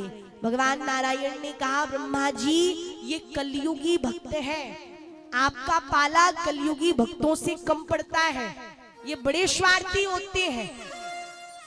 कहने का तात्पर्य, कलयुग में भक्ति बहुत स्वार्थी हो चुकी है। यदि कोई भगवान को कुछ चढ़ाएगा भी तो उसमें भी 10 मनोकामना कर लेगा, प्रभु ये कर देना, प्रभु वो कर देना। हम कहीं जाते हैं तो दर्शन बाद में करते हैं, पहले भगवान से मांग लेते हैं। भगवान से मांगिए, ऐसा नहीं है कि भगवान से मांगना नहीं चाहिए, भगवान से ही मांगना चाहिए, क्योंकि देने वाले भगवान ही है। परंतु कभी कभी जीवन में जब आप भगवान के दर पर जाएं, कभी कभी बिना मांगे भी भगवान के दर्शन करने चाहिए, बिना मांगे भी भगवान का पूजन करना चाहिए, भगवान का स्मरण करना चाहिए। सुदामा जी कहने लगे सुशीला मैं कन्हैया के दर पर मांगने के लिए नहीं जाऊंगा। सुशीला ने कहा वैसे तो आपका काम ही मांगना है, आप तो दर दर पर मांगते हैं, लेकिन यदि आपकी इच्छा नहीं है तो कौन कहता है आपसे मांगिए। आप तो बिल्कुल मत मांगिए, वो तो इतने दयालु है कि बिन बोली ही आपको सब कुछ दे देंगे, आप एक बार चले तो जाइए। सुदामा जी ने कहा ठीक है, तुम्हारी इतनी इच्छा है तो मैं चला जाता हूँ, लेकिन कभी भी एक राजा के यहाँ अपने मित्र के घर और अपने से छोटे के घर खाली हाथ नहीं जाना चाहिए। तो कन्हैया राजा भी है, उम्र में मुझसे छोटा भी है और मेरा मित्र भी है, इसलिए कुछ ना कुछ तो लेकर जाना पड़ेगा। यदि घर में कुछ हो तो दो। सुशीला ने कहा घर में तो कुछ नहीं है, लेकिन वो 4 घर गई और उधार की तौर पर विनती करके 4 मुट्ठी चावल लेकर आई, जो 4 प्रकार के थे, कुछ पतले, कुछ मोटे, कुछ टूटे, कुछ पीले। एक फटे गले कपड़े में चावल बांधी, मानो सुदामा जी आज अपना अर्थ, धर्म, काम, मोक्ष ये चारों भगवान को समर्पित करने के लिए जा रहे हैं। सुदामा जी अभी वृद्ध नहीं है, फिर भी लाठी टेक टेक कर चल रहे हैं और मन में हरे कृष्ण हरे राम इस महामंत्र का जाप करते जा रहे हैं। 3 दिन से सुदामा जी ने अन्न जल कुछ भी ग्रहण नहीं किया, केवल भगवान के नाम के सहारे चल रहे हैं। चले श्याम सुंदर से मिलने सुदामा, गाते चले मन में हरे कृष्ण रामा। चले श्याम सुंदर से मिलने सुदामा, गाते चले मन में हरे कृष्ण रामा। चले श्याम सुंदर से मिलने सुदामा, गाते चले मन में हरे कृष्ण रामा। चले श्याम सुंदर से मिलने सुदामा, गाते चले मन में हरे कृष्ण रामा। हरे कृष्ण कृष्ण कृष्ण हरे हरे, हरे राम राम राम हरे हरे। हरे कृष्ण कृष्ण कृष्ण हरे हरे, हरे राम राम राम हरे हरे। हरे कृष्ण कृष्ण कृष्ण हरे हरे, हरे राम राम हरे हरे। हरे कृष्ण कृष्ण कृष्ण हरे हरे, हरे राम राम हरे हरे। चले श्याम सुंदर से मिलने सुदामा, गाते चले मन में हरे कृष्ण रामा। चले श्याम सुंदर से मिलने सुदामा, गाते चले मन में हरे रामा। गाते चले मन में हरे राम रामा। भैया गाते चले मन में हरे राम रामा। गाते चले मन में हरे कृष्ण रामा। बोली कृष्ण कन्हैया लाल की। इस महामंत्र का जाप करते हुए सुदामा जी अभी एक कोस भी नहीं चले। एक कोस में 3 किलोमीटर आता है। द्वारिका तो बहुत दूर है। सुदामा जी इतना थक गए कि उन्हें कांटों कंकड़ों पर नींद आ गई। और दूसरी तरफ भगवान को विश्वकर्मा द्वारा रचित दूध के फैन के समान सैया पर भी नींद नहीं आई। भगवान बार बार करवट बदल रहे हैं, बार बार सोच रहे हैं कब मेरा मित्र आएगा, कब मेरे मित्र से मेरी भेंट होगी, कब मेरा मित्र सुदामा आएगा, कब मैं उससे मिलूंगा। बार बार एक ही बात सोच रहे हैं। देखा, स्मरण किया कि भगवान सुदामा जी तो बहुत दूर है। सुदामा जी तो एक वृक्ष के नीचे सो चुके हैं। भगवान ने योग माया से कहा कि अमुक वृक्ष के नीचे मेरे मित्र सो रहे हैं, जाओ और मेरे मित्र को ले आओ। सुदामा जी को योग माया ने भगवान के महल के सामने जो बगीचा था वहां सुला दिया। सुदामा जी ने जब नेत्रों को खोला, सूर्य की किरणें सुदामा जी के नेत्रों पर पड़ी, तो सुदामा जी ने सबसे पहले भगवान का नाम लिया। आजकल का व्यक्ति उठते ही सबसे पहले चाय का नाम लेता है, लेकिन सुदामा जी ने सबसे पहले भगवान का नाम लिया। हरे कृष्ण हरे राम हरे कृष्ण। देखा, बड़े बड़े महल बने हुए हैं, ये मैं कहाँ आ गया? कहीं मैं कोई स्वप्न तो नहीं देख रहा हूं? क्योंकि जहां मैं था वहां काले काले पर्वत थे, यहाँ स्वर्ण के महल बने हुए हैं। जहां मैं था वहां कोई नहीं था, कांटे कंकड़ों की सड़क थी, यहाँ संगमरमर की सड़क है। ये मैं कहाँ आ गया? एक माली फूलों को पानी दे रहा था उसी बगीचे में, तो उसी से पूछा, भैया ये कौन सी नगरी है? क्या ये द्वारिका नगरी है? क्या इतनी जल्दी मैं द्वारिका आ गया? क्या अच्छा आप ये बताइए, यहाँ हमारे एक मित्र रहते हैं, वो कहाँ मिलेंगे? अब उसने जब सुदामा जी की दशा को देखा, सिर से लेकर पैर तक, तो कहा ये ऐसे, इनके मित्र भी ऐसे ही होंगे। कहा महाराज यहाँ तो आपके जैसा कोई नहीं रहता, आप शायद गलत पते पर आ गए हैं। कहा अरे वो मेरे जैसे नहीं है, वो तो महलों में रहने वाले हैं। कहा हो सकता है महलों में काम करने वाला कोई कर्मचारी होगा। कहा आप अपने मित्र का नाम बताएं, क्योंकि बिना नाम के तो हम नहीं बता सकते, द्वारिका बहुत बड़ी नगरी है। कहा श्री कृष्ण। जैसे कहा श्री कृष्ण, माली भड़क गया। कहा तुम्हें हमारे महाराजा धीराजा द्वारिकाधीश भगवान श्री कृष्ण का नाम लेने में, नाम लिया तो ठीक है, उन्हें अपना मित्र कहने में लज्जा नहीं आती? सुदामा जी ने कहा तुम्हारा होगा महाराजा धीराजा द्वारिकाधीश भगवान श्री कृष्ण, हमारा तो वो कन्हैया है, कन्वा है, जो कृष्ण के आगे हमने श्री लगा दिया, इतना सम्मान दे दिया, यही बहुत है। अब बताओ हमारा मित्र कहाँ है? माली ने सोचा ये कैसा व्यक्ति है, भगवान द्वारिकाधीश को अपना मित्र कह रहा है। माली ने कहा हो सकता है भगवान के बचपन का मित्र हो। माली ने कहा मुझे क्या करना है, बता दिया ये जो महल दिख रहा है ये उन्हीं का है। अब सुदामा जी लाठी टेक टेक कर पहुंचे। महल के समीप दो द्वारपाल खड़े हुए थे, उन्होंने बैत लगा दिए, कहा आप अंदर नहीं जा सकते।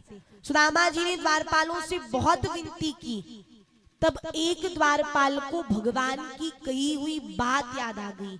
भगवान ने द्वारपालों से कहा था यदि कोई मुझसे मिलने के लिए आए तो मुझे सूचना अवश्य देना। द्वारपाल दौड़कर भगवान के समक्ष पहुंचा, कहा द्वारिकाधीश की जय हो। भगवान उठे थे, प्रातः काल का समय था। कहा प्रभु आपसे मिलने के लिए एक व्यक्ति आया है। कहा कौन है, कैसा है, उसके बारे में कुछ तो बताओ। कहा प्रभु उसके सिर पर पगड़ी नहीं है, तन पर वस्त्र नहीं है, दुपट्टी धोती पहने हुए है, पैर में जूते चप्पल नहीं है, आपके इस महल को चकित होकर देख रहा है। आप जैसे दीनदयाल का नाम बार बार पूछ रहा है और प्रभु अपना नाम सुदामा बतला रहा है। जैसे भगवान ने सुदामा सुना, भगवान दौड़ पड़े। द्वारपाल ने कहा ये भगवान को क्या हो गया? द्वारपाल भी पीछे दौड़ा। भगवान ने सुदामा जी को अपने हृदय से लगा लिया, प्रगाढ़ आनंदित किया, अपने बराबर से बैठाया। रानियों से कहा खड़ी खड़ी क्या देखती हो, ब्राह्मण आया है, क्षण धुलने के लिए जल लेकर आओ। रानियां आई, जल लेकर भगवान जब चरणों को धुलने लगे तो रक्त की एक बूंद परात में टपकी। भगवान ने कहा ये रक्त कहाँ से आया? भगवान का हाथ देखा तो पूरा रक्त से भिड़ा हुआ था। भगवान के नेत्रों से अश्वधारा बहने लगी। भगवान ने अपने नैनों के जल से सुदामा जी के चरणों को धुला। देख सुदामा की दीन दशा, करुणा कर करुणानिधि रोए, पानी परात को हाथ छुओ नहीं, नैनन के जल से पाग धोए, नैनन के जल से पाग धोए। भगवान ने सोचा यदि मैं रानियों से कहूंगा कि थोड़ा सा गर्म जल लेकर आओ तो उन्हें विलंब लगेगा, और यदि भक्त मेरी शरण में आ गया उसके बाद भी उसे कष्ट हो तो मेरी शरण में आने का तो कोई तात्पर्य ही नहीं है। इसलिए भगवान ने अपने आंसुओं से, नैनों के जल से सुदामा जी के चरणों को धुला। कुछ समय के लिए बड़े आनंद से सुदामा जी रहे। भगवान ने सुदामा जी को 56 करोड़ यदुवंशियों की सभा दिखाई, और उस सभा में जिस आसन पर कभी बलराम जी भी नहीं बैठे थे, उस आसन पर भगवान ने सुदामा जी को बैठाया। स्वयं परब्रह्म परमेश्वर अनंत कोटि ब्रह्मांड नायक द्वारिकाधीश भगवान कृष्ण पंखा डुलाने लगे। लक्ष्मी जी ने कहा ये अवश्य कोई तपस्वी ब्राह्मण है, जिससे भगवान पंखा डुला रहे हो वो कोई साधारण तो नहीं हो सकता। और जिस आसन पर कभी दाऊ भैया नहीं बैठे उस आसन पर भगवान ने सुदामा जी को बैठाया। लक्ष्मी जी ने कहा इनके तो चरण स्पर्श करने चाहिए। देखिए जो भगवान का भक्त होता है उसे लक्ष्मी के पीछे पीछे जाने की आवश्यकता नहीं होती, लक्ष्मी स्वयं उसके पास आती है। सुदामा जी भगवान के भक्त थे, तो लक्ष्मी स्वरूपा रुक्मिणी जी चरण छूने के लिए आई। भगवान ने परिचय कराया। भगवान ने कहा, सुदामा जी आपकी सबसे बड़ी बहू है, इन्हें आप आशीर्वाद दीजिए। सुदामा जी ने बड़ा लंबा चौड़ा आशीर्वाद दिया। आयुष्मती भव, पुत्रवती भव, सौभाग्यवती भव, कुलवती भव, रूपवती भव, प्रतिप्रया भव। जाम्बती ने सोचा मैं भी चरण छू लूं। जाम्बती आ गई, जाम्बती को भी बड़ा लंबा चौड़ा आशीर्वाद दिया। अब सुदामा जी ने सोचा कन्हैया की 2-4 रानियां होंगी।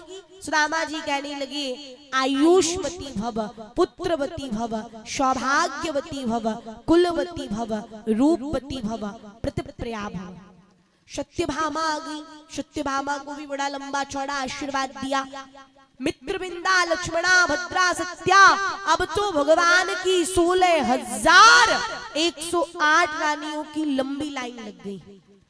पहले तो भगवान सुदामा जी लंबा चौड़ा आशीर्वाद देते थे, अब देखा रानियों पे रानियां आती जा रही हैं, जो लाइन है वह टूट ही नहीं रही। तो किसी से कह देती आयुष्मती भव, किसी से कह देती कुलवती भव, किसी से कह देती रूपवती भव, किसी से कह देते पुत्रवती भव। फिर भी देखा कि रानियां आती जा रही हैं। सुदामा जी आशीर्वाद देते देते इतना थक गए कि अंत में सुदामा जी कहने लगे, भौ भौ भौ भौ भौ भौ भौ। 16,108 रानियों की लंबी लाइन टूटी। सुदामा जी ने लंबी सांस ली, कहा, कन्हैया तुम्हारी इतनी सारी रानियां हैं, तुम इनका भरण पोषण कैसे करते होगे? भगवान कहने लगे, आप मेरी छोड़िए, आप अपनी बताइए, आपका विवाह हुआ या नहीं? तो सुदामा जी ने संकोच में सिर हिला दिया कि हो गया। कहा, फिर तो भाभी जी ने अवश्य मेरे लिए कुछ ना कुछ तो भेजा होगा। ये सुनकर सुदामा जी संकोच में सिर नीचे झुका लेते हैं कि मैं द्वारिकाधीश को ये 4 मुट्ठी, वो भी 4 प्रकार के कच्चे चावल दूंगा। तो कन्हैया ये ना कहने लगे कि सुदामा जी की इतनी सेवा की, उसके बाद मिला क्या? 4 मुट्ठी, वो भी 4 प्रकार के कच्चे चावल। भगवान समझ गए कि सुदामा जी लाए तो है, लेकिन देने में संकोच कर रहे हैं। भगवान ने कहा, मित्र सुदामा, आप निसंकोच मुझे दीजिए जो कुछ भी लाए हैं।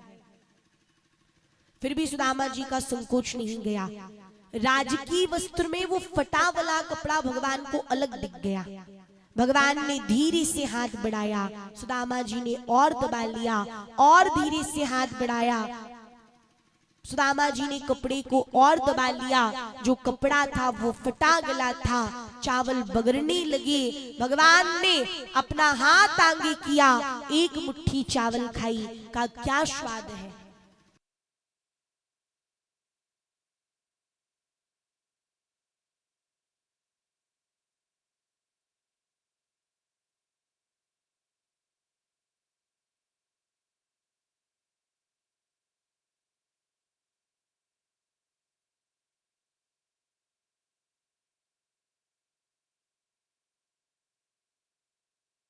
स्वाद है। तीसरी मुट्ठी चावल खाने के लिए हाथ आगे किए। रुक्मिणी जी ने हाथ पकड़ लिया, कहा, प्रभु आपने 2 मुट्ठी चावल में सब कुछ दान में दे दिया, अब आपके पास दान पुण्य करने के लिए कुछ नहीं बचा, केवल हम रानियां बची हैं, इसलिए आप ये दान पुण्य बंद कीजिए। और तीसरी मुट्ठी चावल फिर भगवान ने नहीं खाई। सुदामा जी कुछ समय बड़े आनंद से रहे। अब आइए हम आप सभी एक भजन करेंगे, उसके तत्पश्चात आगे की कथा श्रवण करेंगे। भजन में सभी को दोनों हाथ में उठा करके तालियां बजाना है और क्या कहना है, मनहारी का वेश बनाया, छलिया का वेश बनाया, श्याम चूड़ी बेचने आया। मनहारी का वेश बनाया, छलिया का भेष बनाया, श्याम चूड़े बेचने आया। मनिहारी का वेश बनाया, मनिहारी का भेष बनाया, छलिया का वेश बनाया, छलिया का भेष बनाया, श्याम चूड़ी बेचने आया, श्याम चूड़े बेचने आया। झोली कांधे धरी उसमें चूड़ी भरी, ओ झोली कांधे धरी उसमें चूड़ी भरी, हो झोली कांधे धरी उसमें चूड़ी भरी, झोली कांधे धरी उसमें चूड़ी भरी। गलियों में हरि बोल। शोर मचाया, गलियों में शोर मचाया, गलियों में शोर मचाया, गलियों में शोर मचाया, श्याम चूड़ी बेचने आया, ओ मनिहारी का भेष बनाया, श्याम चूड़ी बेचने आया, छलिया का भेष बनाया, श्याम चूड़ी बेचने आया।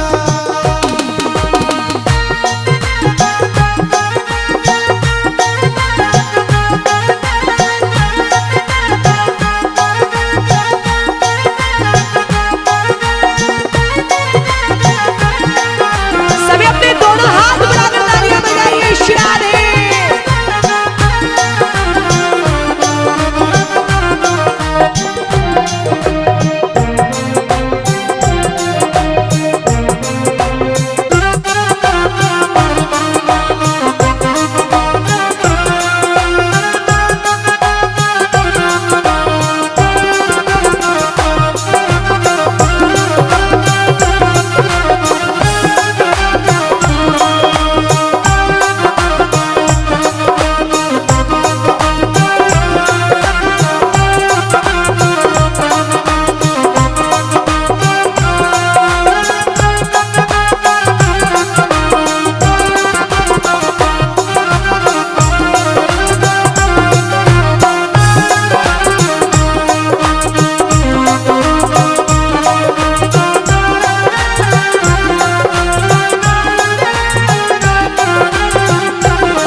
वो चूड़ी लाल नहीं पहनूं, चूड़ी हरी नहीं पहनूं, चूड़ी लाल नहीं पहनो, चूड़ी हरी नहीं पहनो, चूड़ी लाल नहीं पहनूं, चूड़ी हरी नहीं पहनूं, चूड़ी लाल नहीं पहनो, चूड़ी हरी नहीं पहनो। मुझे श्याम रंग हरि बोल।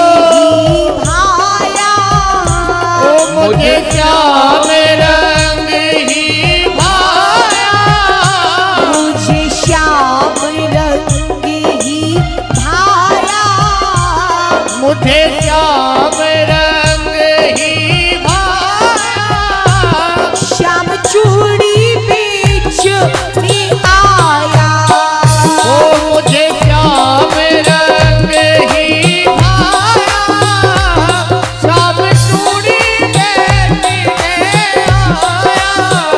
वो गलियों में शोर मचाया, गलियों में शोर मचाया, छलिया का वेश बनाया, छलिया का भेष बनाया, श्याम चूड़ी बेचने आया, श्याम चूड़े बेचने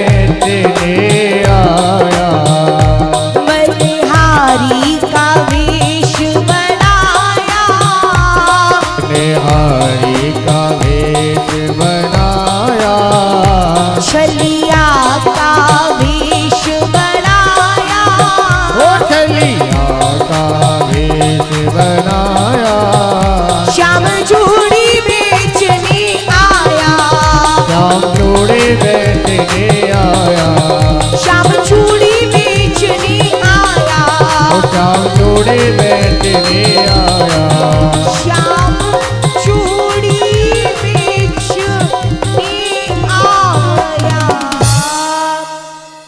बोली कृष्ण कन्हैया लाल की, श्री राधा रानी सरकार की। कुछ समय सुदामा जी बड़े आनंद से द्वारिका में रहे। एक दिन भगवान ने कहा, मित्र सुदामा अब यहीं रहोगे कि घर भी जाओगे? देखिए हमारे यहाँ कोई व्यक्ति आता है तो हम उससे क्या कहते हैं, यदि हमारे यहाँ कोई आए और जब वो जाने लगता है तो हम उससे कहते हैं थोड़े दिन और रुक जाते तो अच्छा होता। भली मन में लगी हो ये कब यहाँ से चला जाए, लेकिन बाहर से फिर भी एक बार कहेंगे कि थोड़े दिन और रुक जाते तो अच्छा होता। यहाँ भगवान रुके हुए हैं, सुदामा जी रुके हैं, फिर भी भगवान कह रहे हैं अब यहीं रहोगे कि घर भी जाओगे? का अच्छा हुआ कन्हैया जो तूने याद दिला दिया, अब मैं चलता हूँ। जाने लगे। का ये राजकीय वस्त्र पहनकर जाओगे या इन्हें उतार कर जाओगे? राजकीय वस्त्र उतरवा लिए, जो फटे गले कपड़े पहनकर आए थे वो पहना दिए। सुदामा जी जाने लगे तो भगवान से कहा, कन्हैया मेरी खड़ाऊ यहाँ रखी थी। भगवान ने कहा, खड़ाऊ लाए भी थे या नहीं? कहा, कन्हैया मुझे अच्छे से याद है, जब मैं आया था तो मैंने खड़ाऊ यहीं रखी थी। सुदामा जी तो वहां से चले गए बिना खड़ाऊ के, लेकिन वो जो खड़ाऊ थी वो भगवान ने छुपा ली थी। रुक्मणी जी ने भगवान को खड़ाऊ छुपाते हुए देख लिया था। रुक्मणी जी कहने लगी, प्रभु ये बताओ आपके यहाँ जूते चप्पलों की कमी थी जो आपने बेचारे गरीब ब्राह्मण की खड़ाऊ छुपा ली? पहले आप माखन चुराते थे, ठीक था, वो आपकी बाल्य अवस्था थी, लेकिन अब तो आप मेहमानों के जूते चप्पल चुराने लगे, ये आपको शोभा नहीं देता। भगवान कहने लगे, रुक्मणी यदि मैंने ये खड़ाऊ छुपाई है तो इसमें एक बहुत गूढ़ रहस्य है। का कैसा गूढ़ रहस्य प्रभु? का देखो, जब तक मैं गोकुल में रहा, नंगे पैर चला, गोकुल पवित्र हो गया। जब मैं वृंदावन गया, नंगे पैर चला, वृंदावन पवित्र हो गया। मथुरा में कुछ समय नंगे पैर चला, मथुरा पवित्र हो गया। जब से मैं द्वारिका आया हूँ, यहाँ नंगे पैर चलने का अवसर ही प्राप्त नहीं हो रहा, इसलिए अब तक हमारी ये द्वारिका पवित्र नहीं हुई। जब इस तपस्वी ब्राह्मण के चरण हमारी द्वारिका पर पड़ेंगी, हमारी द्वारिका भी पवित्र हो जाएगी। इसलिए ये खड़ाऊ मैंने छुपा ली है। वो खड़ाऊ राजकोष में जमा करवाई। सुदामा जी अपनी नगरी को आए, देखा बड़े बड़े महल बने हुए हैं, ये मैं कहाँ आ गया? सुशीला ने आवाज लगाई, प्राणनाथ मैं यहाँ हूँ। जो महलों में सबसे ऊंची छत थी वो सुदामा जी की थी। सुदामा जी का सभी नगरवासियों ने स्वागत किया, महल में उन्हें प्रवेश कराया गया।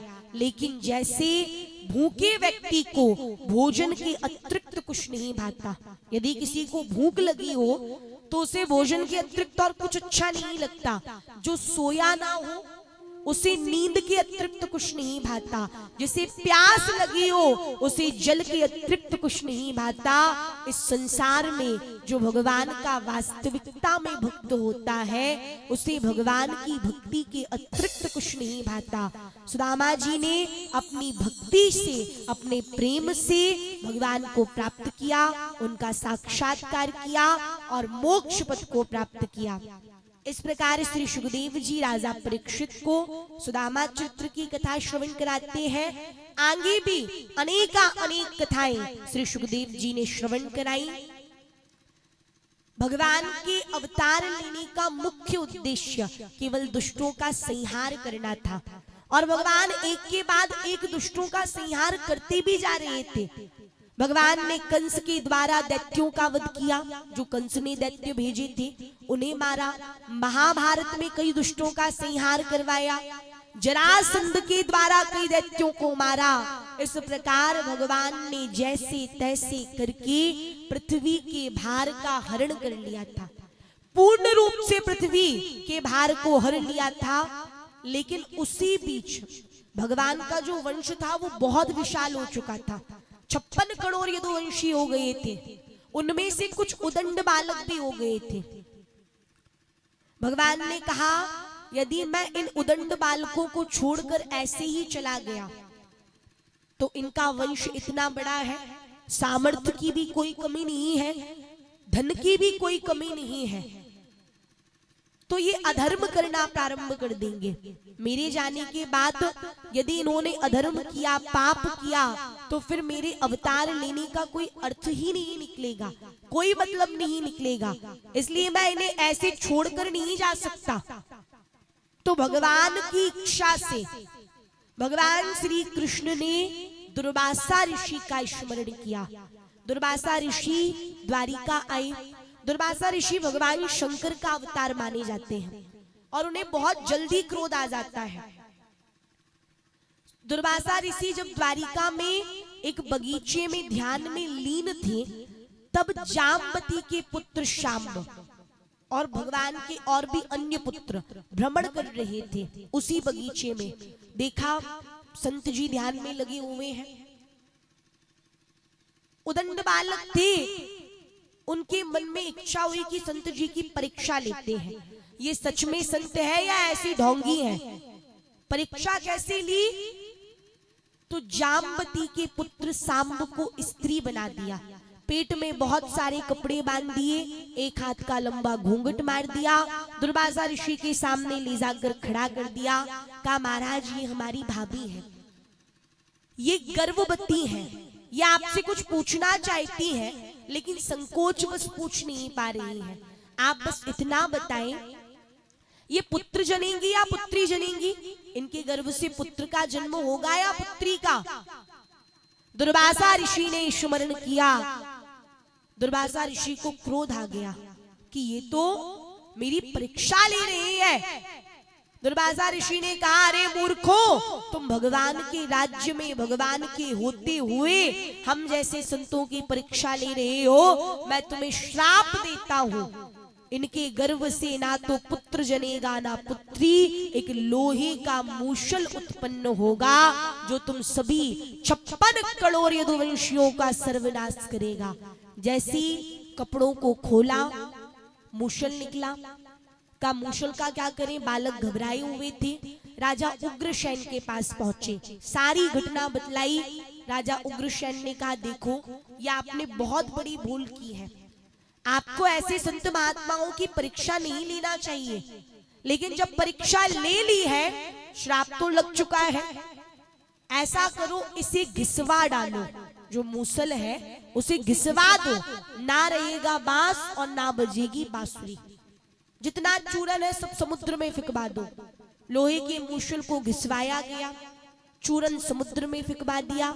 एक नौक थी जो घिस नहीं पा रही थी, अंत में जो नौक बची थी का इतनी सी नौक हमारा क्या बिगाड़ेगी, उसे भी समुद्र में फिकवा दिया।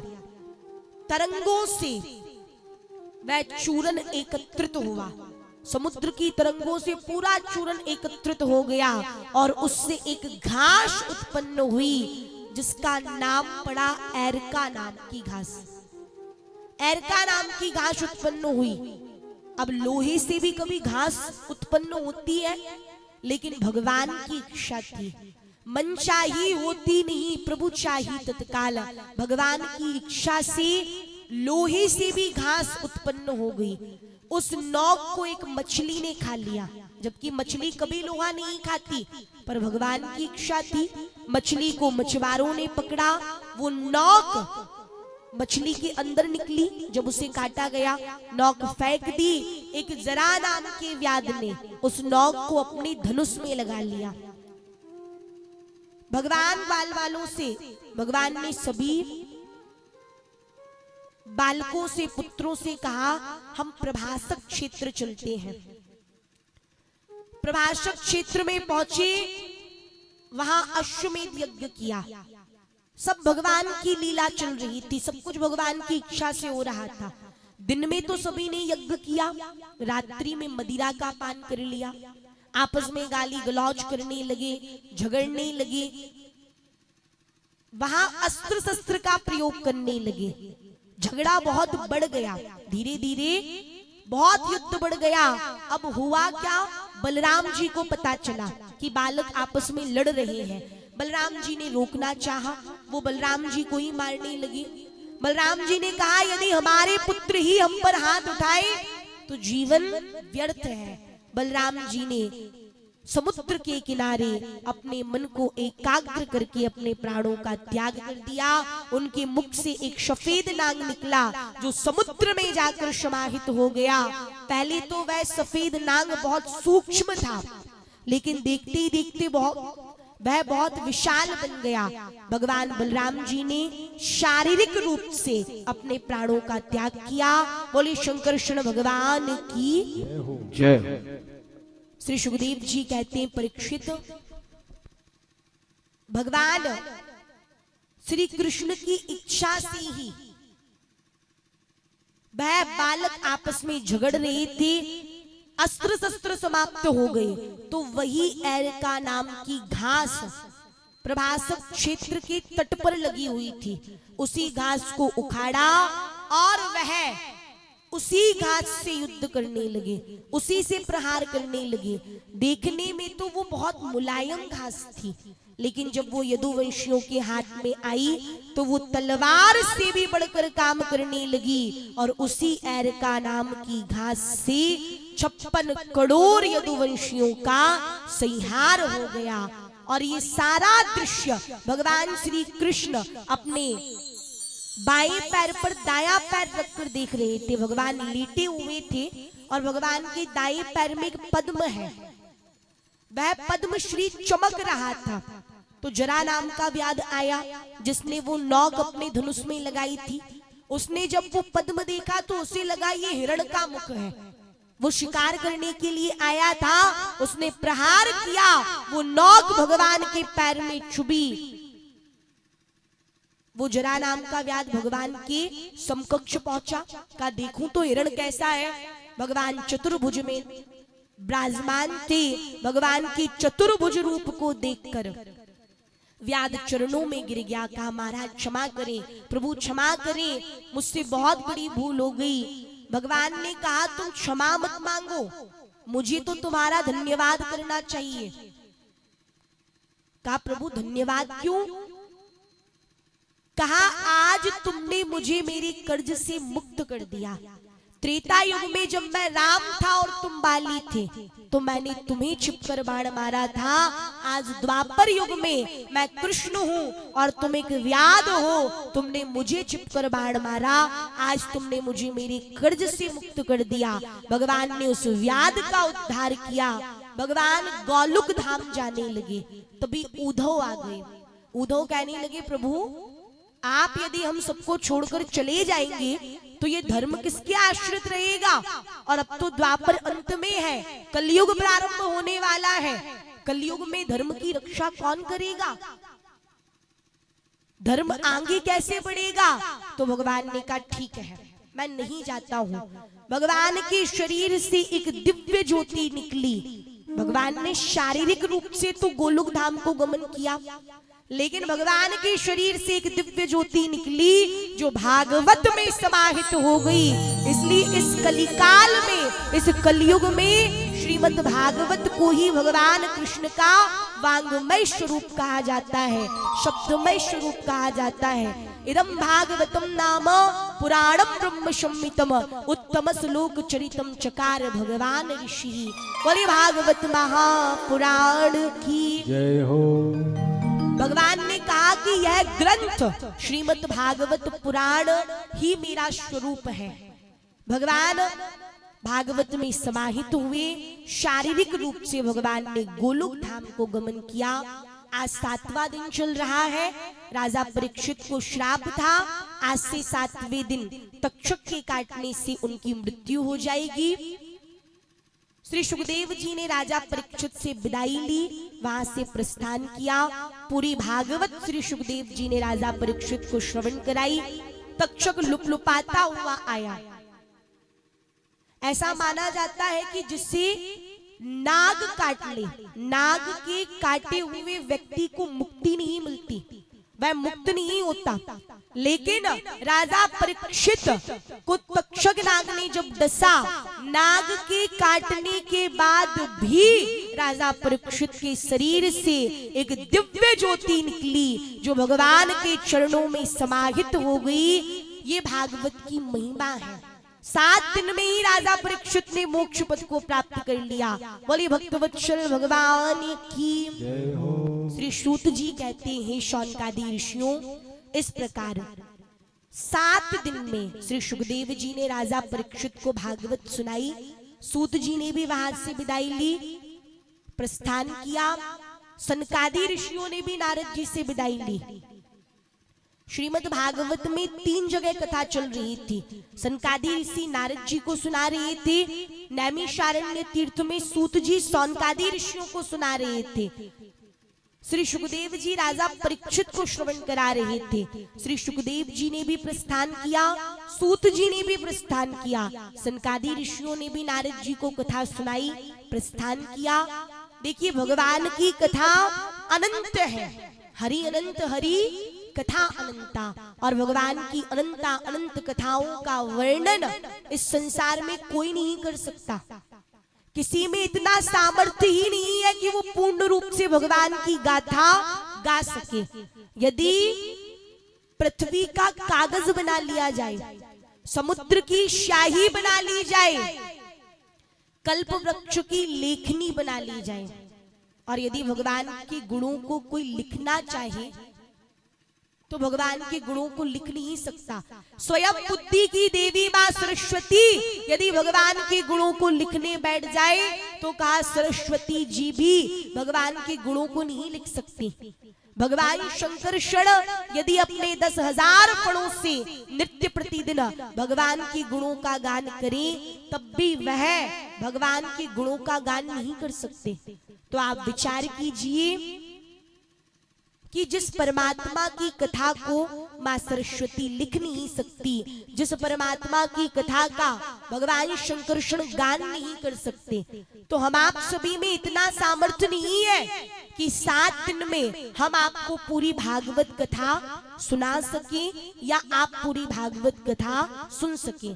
देखिए 7 दिन में भगवान की कथा कभी पूरी नहीं हो सकती। भगवान की कथा इस संसार में पूरा कोई नहीं कर सकता, किसी में इतना सामर्थ्य ही नहीं है। लेकिन अपनी सामर्थ्य और बुद्धि के अनुसार हमने आपको श्रीमद् भागवत कथा श्रवण कराई।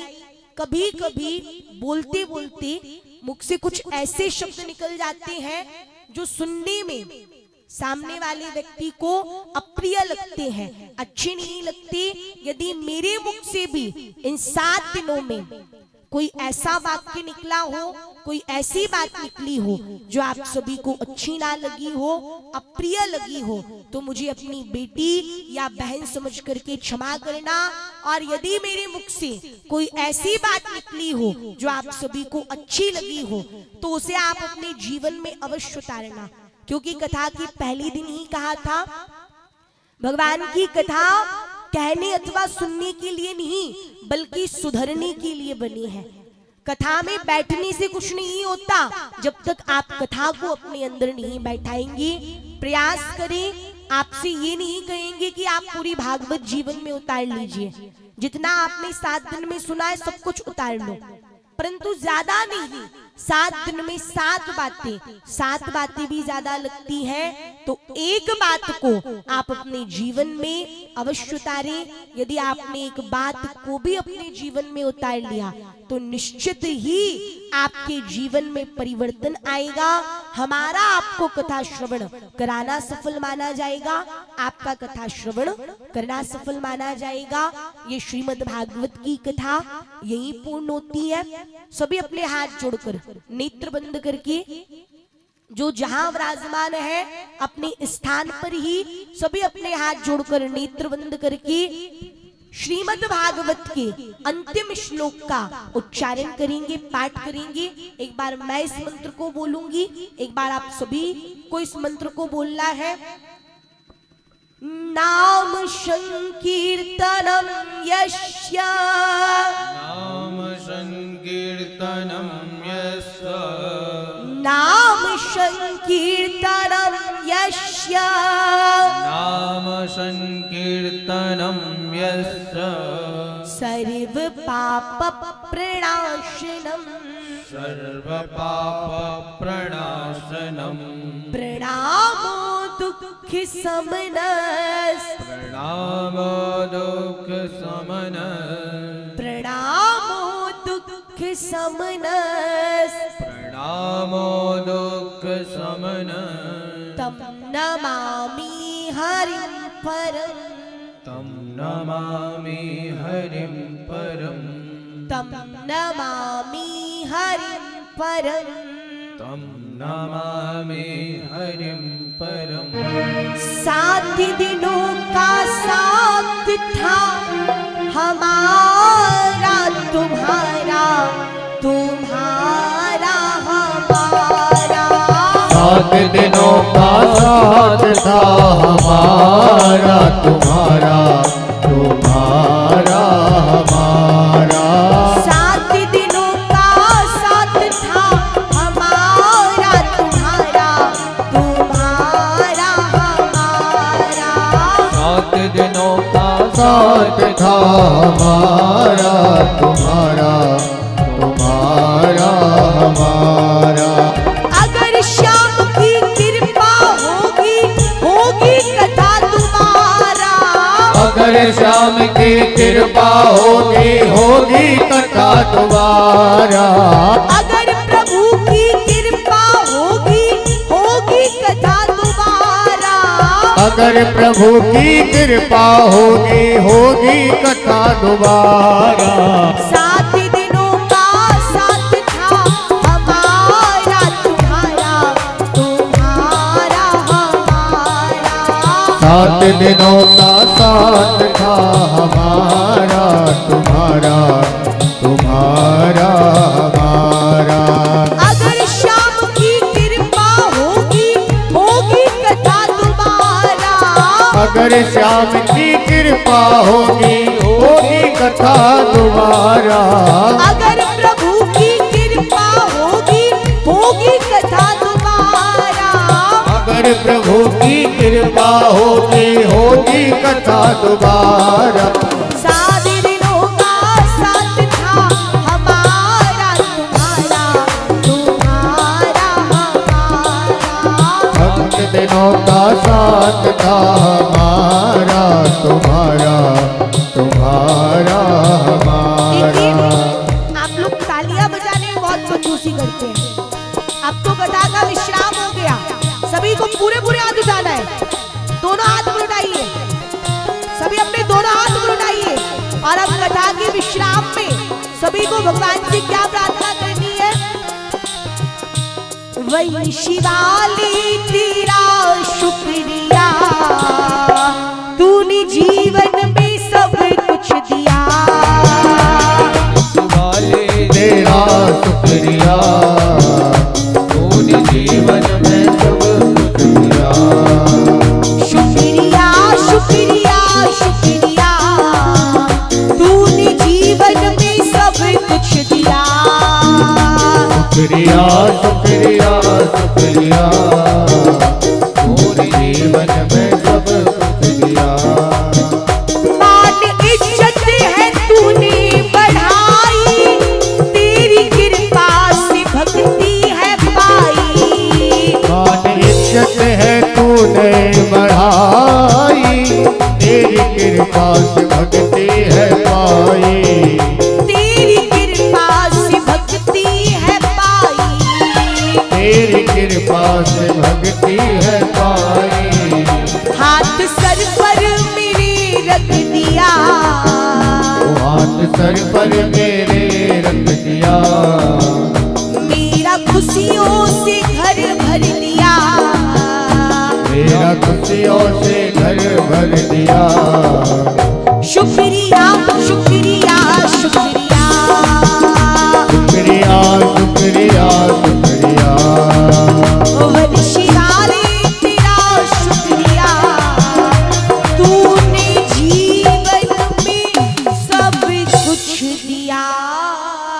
बोली कृष्ण कन्हैया लाल की, नर्मदा मैया की, भागवत महापुराण की, जय हो। श्री राधा रानी सरकार की, जय हो। हनुमान जी महाराज की, जय हो। हीरापति मैया की, जय हो। काली हर कष्ट हर दुख हर दारिद्र्य हर, हरे हर महादेव हर, जय जय श्री राधे श्याम। राधे राधे। बोली वृंदावन बिहारी लाल की, भागवत महापुराण की, नर्मदा मैया की जय हो। शंकर भगवान की जय हो। हनुमान जी महाराज की जय हो। हर हर महादेव। ओम नारायणं नमस्कृत्य नरं चैव नरोत्तमं देवीं सरस्वतीं व्यासं ततो जयमुदीरयेत्। नर्मदायै नमो प्रातर्नर्मदायै नमो निशि, नमस्ते नर्मदे देवी त्राहि मां भवसागरात्। बोली वृंदावन बिहारी लाल की जय हो। समुपस्थित भगवत कथा जिसके रसिक श्रद्धालु भक्तगण भक्तिमती माताएं व्यास मंच पर आसीन, जिनकी अमृतमयी वाणी से हम सभी भगवान की बड़ी ही अनुपम कथा का रसास्वादन प्राप्त कर रहे हैं। सभी शांति पूर्वक विराजमान रहेंगे मात्र 5 मिनट, और इसके तत्पश्चात फिर आरती प्रारंभ होगी। बोली वृंदावन बिहारी लाल की जय हो। सर्वप्रथम सज्जनों, आज हम सभी इस पुण्यमयी स्थान में विराजमान होकर परमपिता परमेश्वर की महती अनुपम कृपा का अनुभव कर रहे हैं। इस चीज को आप अच्छे से समझ लीजिए।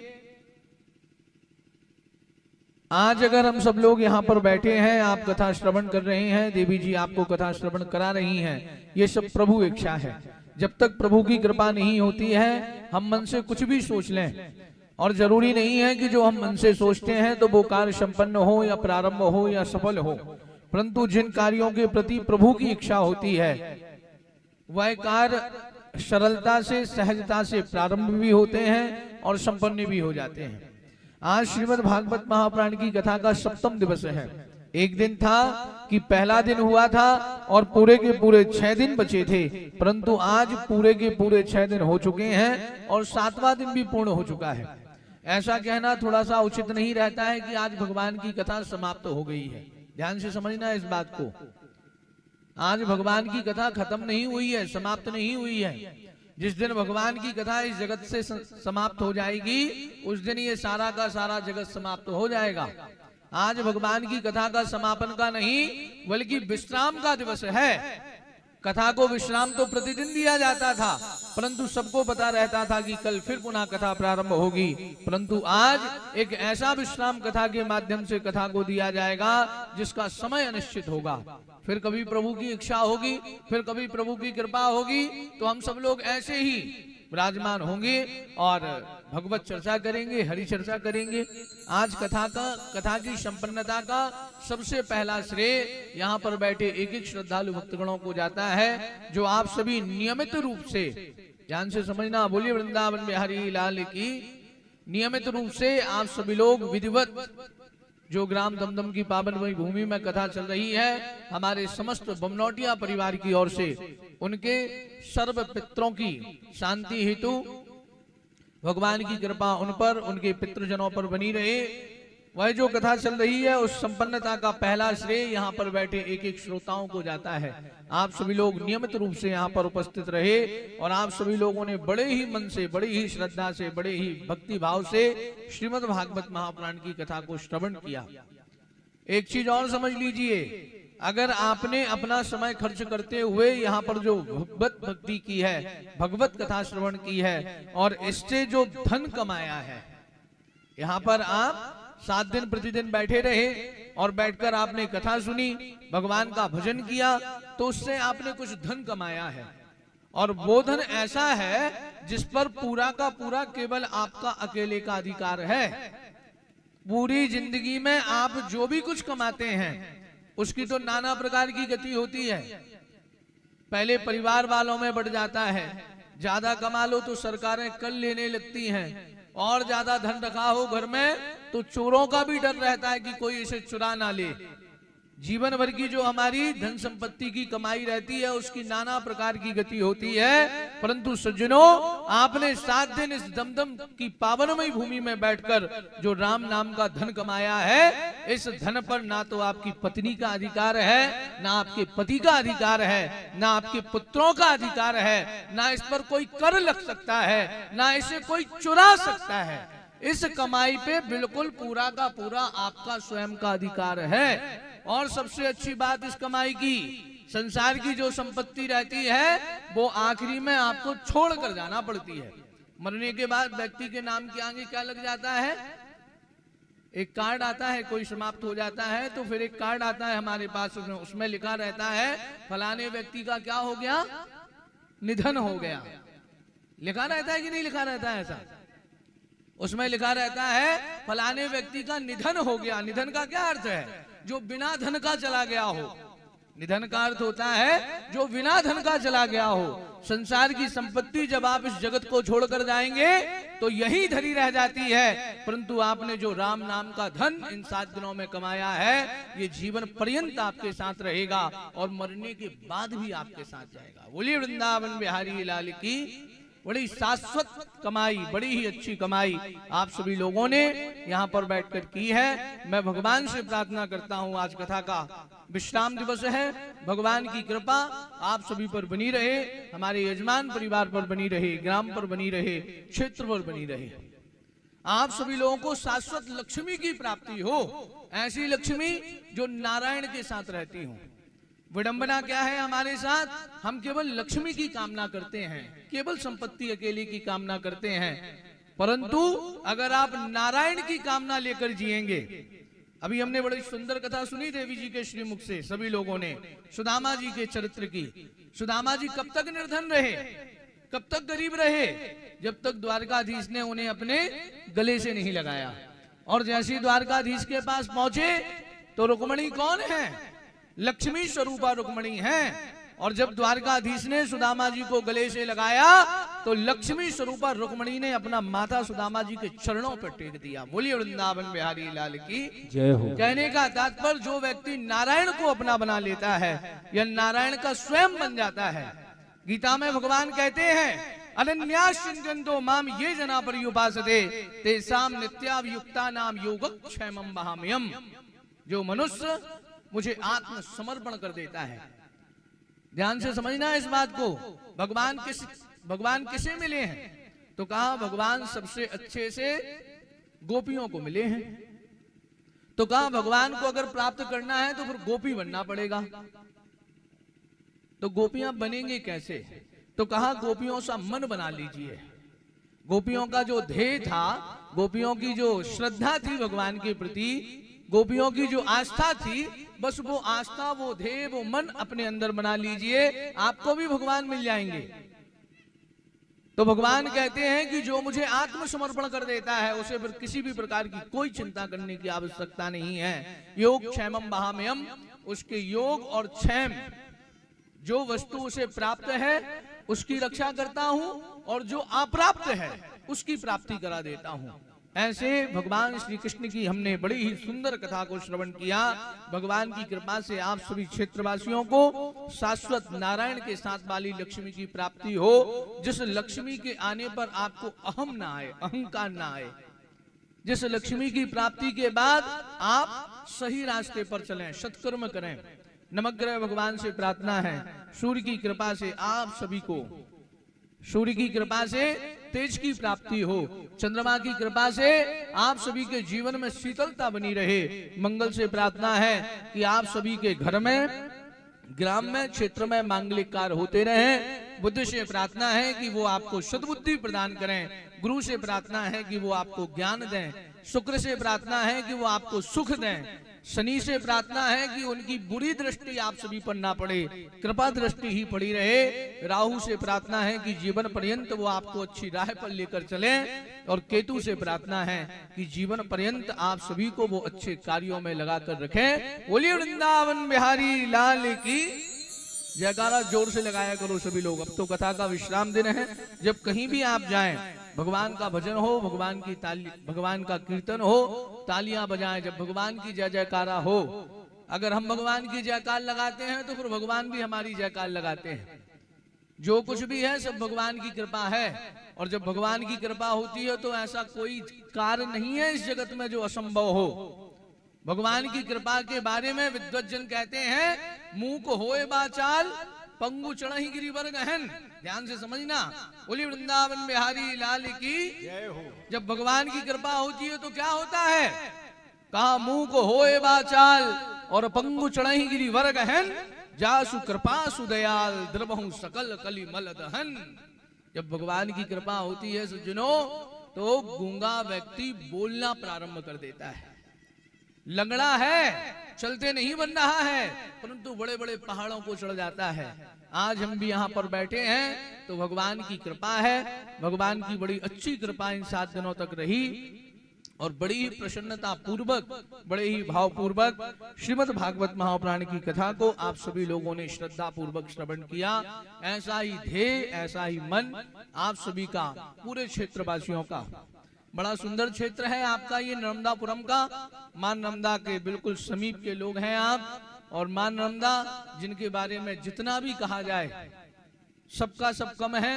इतनी सी बात में समझ लीजिए, इस पूरे ब्रह्मांड में केवल मां नर्मदा एक ऐसी सरिता है जिनकी पूरी प्रदक्षिणा की जाती है।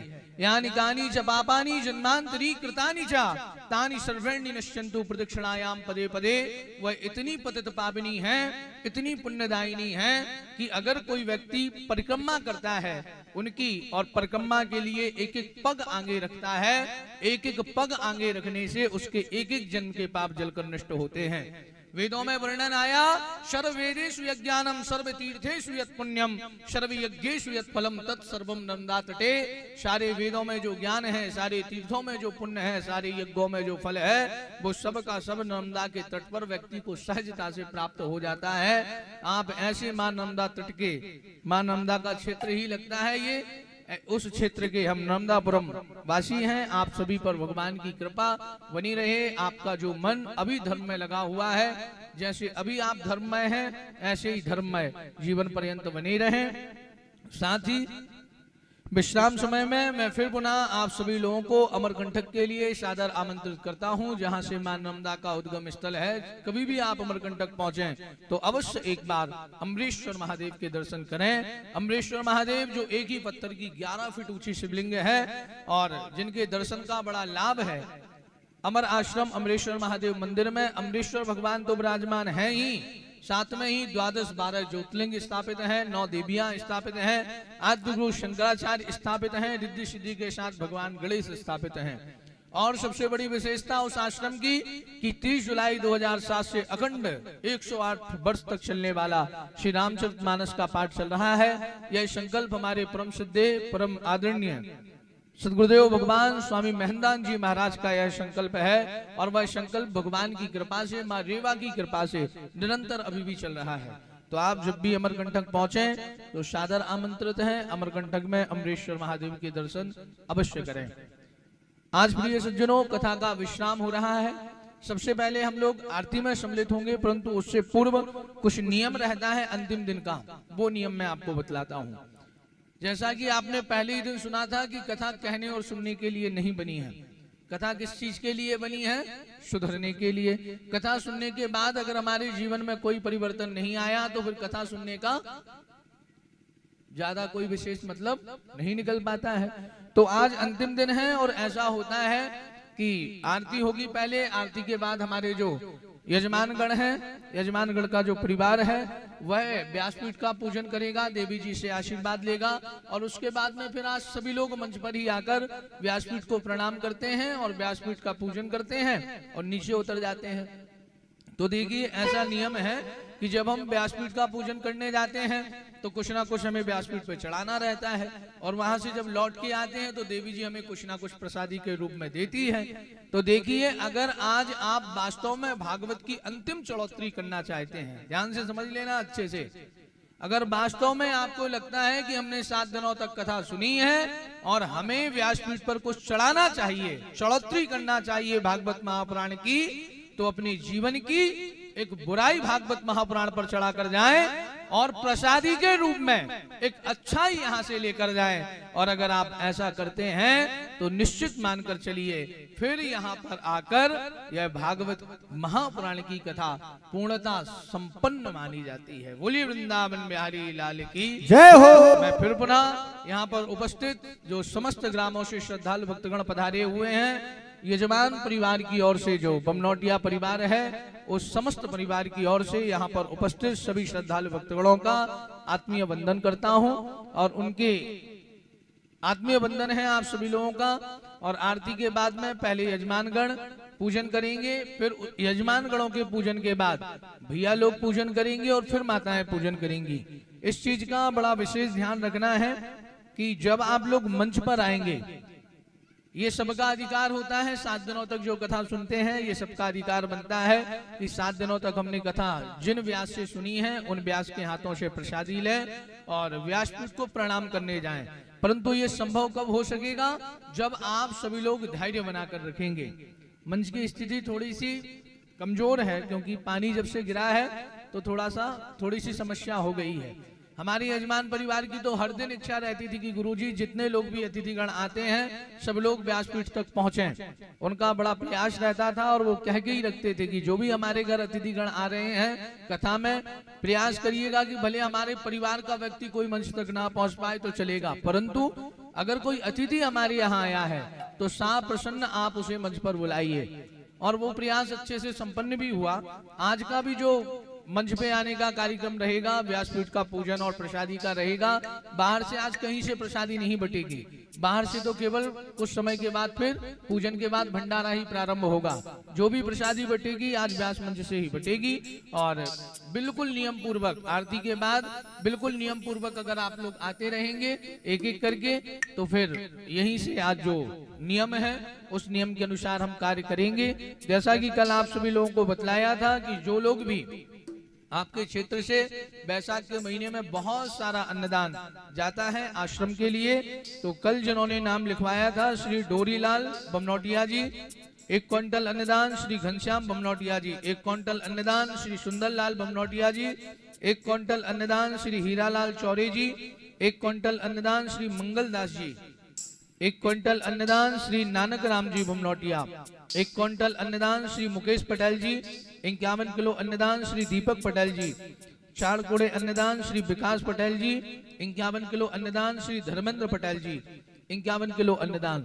आप सभी दानदाताओं का बहुत बहुत साधुवाद। एवं और भी जो लोग वैशाख की उधारी का अन्नदान लिखवाना चाहेंगे वो लिखवा सकेंगे। आइए इसी के साथ साप्ताहिक अभी लगा ही नहीं रहा है सही में कि 7 दिन हो गए, ऐसा लग रहा है क्या? बोलिए वृंदावन बिहारी लाल की सही सही बताओ आप लोग आत्मा की बात, लग रहा है किसी को 7 दिन हो गए? हमें तो नहीं लग रहा है। बोलिए वृंदावन बिहारी लाल की जय हो। कई बार ऐसा होता है कि हम लोग गिन गिन के दिन काटते हैं, बुराई नहीं कर रहे हैं किसी की, परंतु कई जगह ऐसा रहता है कि हम लोगों का मन ही नहीं लगता है। परंतु आपका गांव, आपका हमारे सारा यजमान परिवार, आपका क्षेत्र, ये क्षेत्र तो बड़ा ही अच्छा है। पूरा जितने भी गांव हैं इस क्षेत्र में, केवल दमदम की बात नहीं कर रहे हैं, जितने भी गांव हैं इस क्षेत्र में बड़ा ही सुंदर भाव है सबका, बड़ा ही धर्ममय भाव रहता है। और सबसे अच्छी चीज आप लोग 9 महीने खूब काम करते हैं और 3 महीने खूब धर्म करते हैं।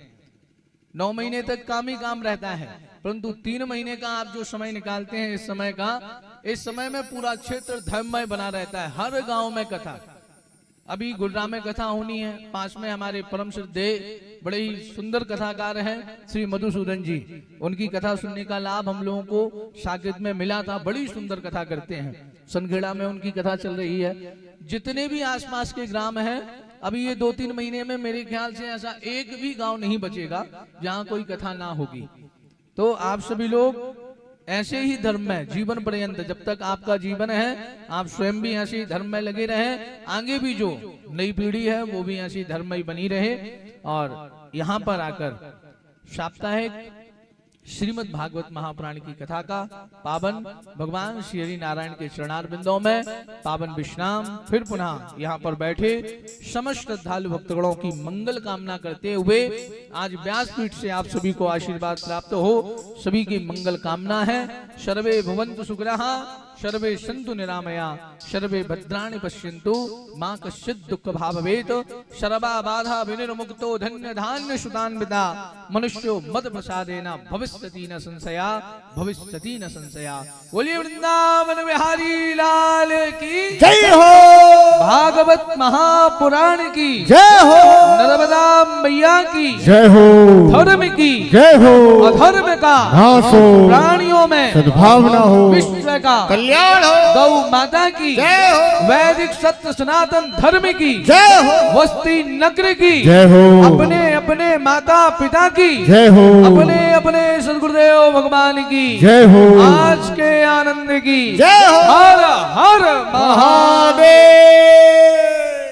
श्रीमान दिलीप पटेल जी गजपुर, इनकी ओर से 1 क्विंटल अन्नदान, और श्री उमाशंकर बमनौटिया जी 1 क्विंटल अन्नदान।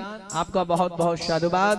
आइए सभी यथा स्थान खड़े होंगे। अब भागवत जी की विश्राम आरती, और आरती के बाद फिर सभी लोग एक एक करके जैसा आप लोगों को बताया जाएगा, आरती के कम से कम 40-45 मिनट के बाद भंडारा प्रारंभ होगा। तो सब लोग जब तक प्रसाद ले लेंगे, व्यासपीठ को प्रणाम कर लेंगे। और जो लोग भी वैशाख की उधारी का अन्नदान लिखवा रहे हैं, लिखवाने वालों से भी मेरा निवेदन है और लिखने वालों से भी कि अपने गांव का नाम जरूर लिखवाएं। कई बार ऐसा होता है कि गांव का नाम नहीं लिख पाता है, तो वहां तक हम लोग पहुंच नहीं पाते हैं। तो अपने गांव का नाम अवश्य लिखवाएं। आइए एक एक करके सभी लोग आराम से पहले आरती करें। आरती के बाद जैसा आप लोगों को बताया जाएगा वैसे आप लोगों को मंच पर आना है। बड़े ही भाव से भगवान की विश्राम आरती में सम्मिलित हो। ओम चंद्रमा मनसो जात दक्षो सूर्यो अजायता श्रोत्राद्वा युष्प्राणस्य मुखादग्निर्जायता।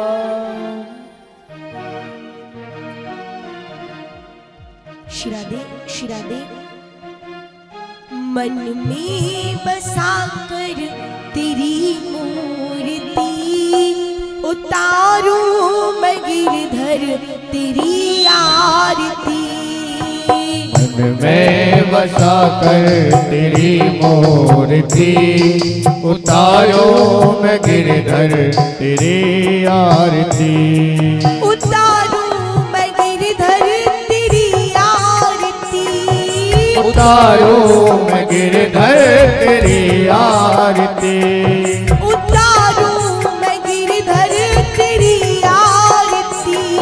उतारो मैं गिरधर तेरी आरती। उतारूं मैं गिरधर तेरी आरती। मन में बसा कर तेरी मूर्ति, उतारूं मैं गिरधर तेरी आरती। करुणा करो कष्ट हरो ज्ञान दो भगवन, भव में फंसी नाव मेरी तार दो भगवन। करुणा करो कष्ट हरो ज्ञान दो भगवन, भव में फंसी नाव मेरी तार दो भगवन। करुणा करो कष्ट हरो ज्ञान दो भगवन, भव में फंसी नाव मेरी तार दो भगवन। करुणा करो कष्ट हरो ज्ञान दो भगवन, भव में फंसी नाव मेरी तार दो भगवन। दर्द की दवा तुम्हारे पास है, दर्द की दवा तुम्हारे पास है। दर्द की दवा तुम्हारे पास है।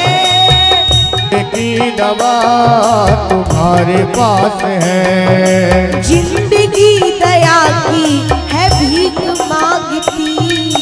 मन में बसा कर तेरी मूर्ति, उतारूं मैं गिरधर तेरी आरती। मांगू तुझसे क्या मैं यही सोचूं भगवन, जिंदगी जब तेरे नाम करती अर्पण। मांगू तुझसे क्या मैं यही सोचूं भगवन, जिंदगी जब तेरे नाम भर दिए अर्पण। मांगू तुझसे क्या मैं यही सोचूं भगवन, जिंदगी जब तेरे नाम कर दी अर्पण। मांगू तुझसे क्या मैं यही सोचूं भगवन, जिंदगी जब तेरे नाम। सब कुछ तेरा कुछ नहीं मेरा,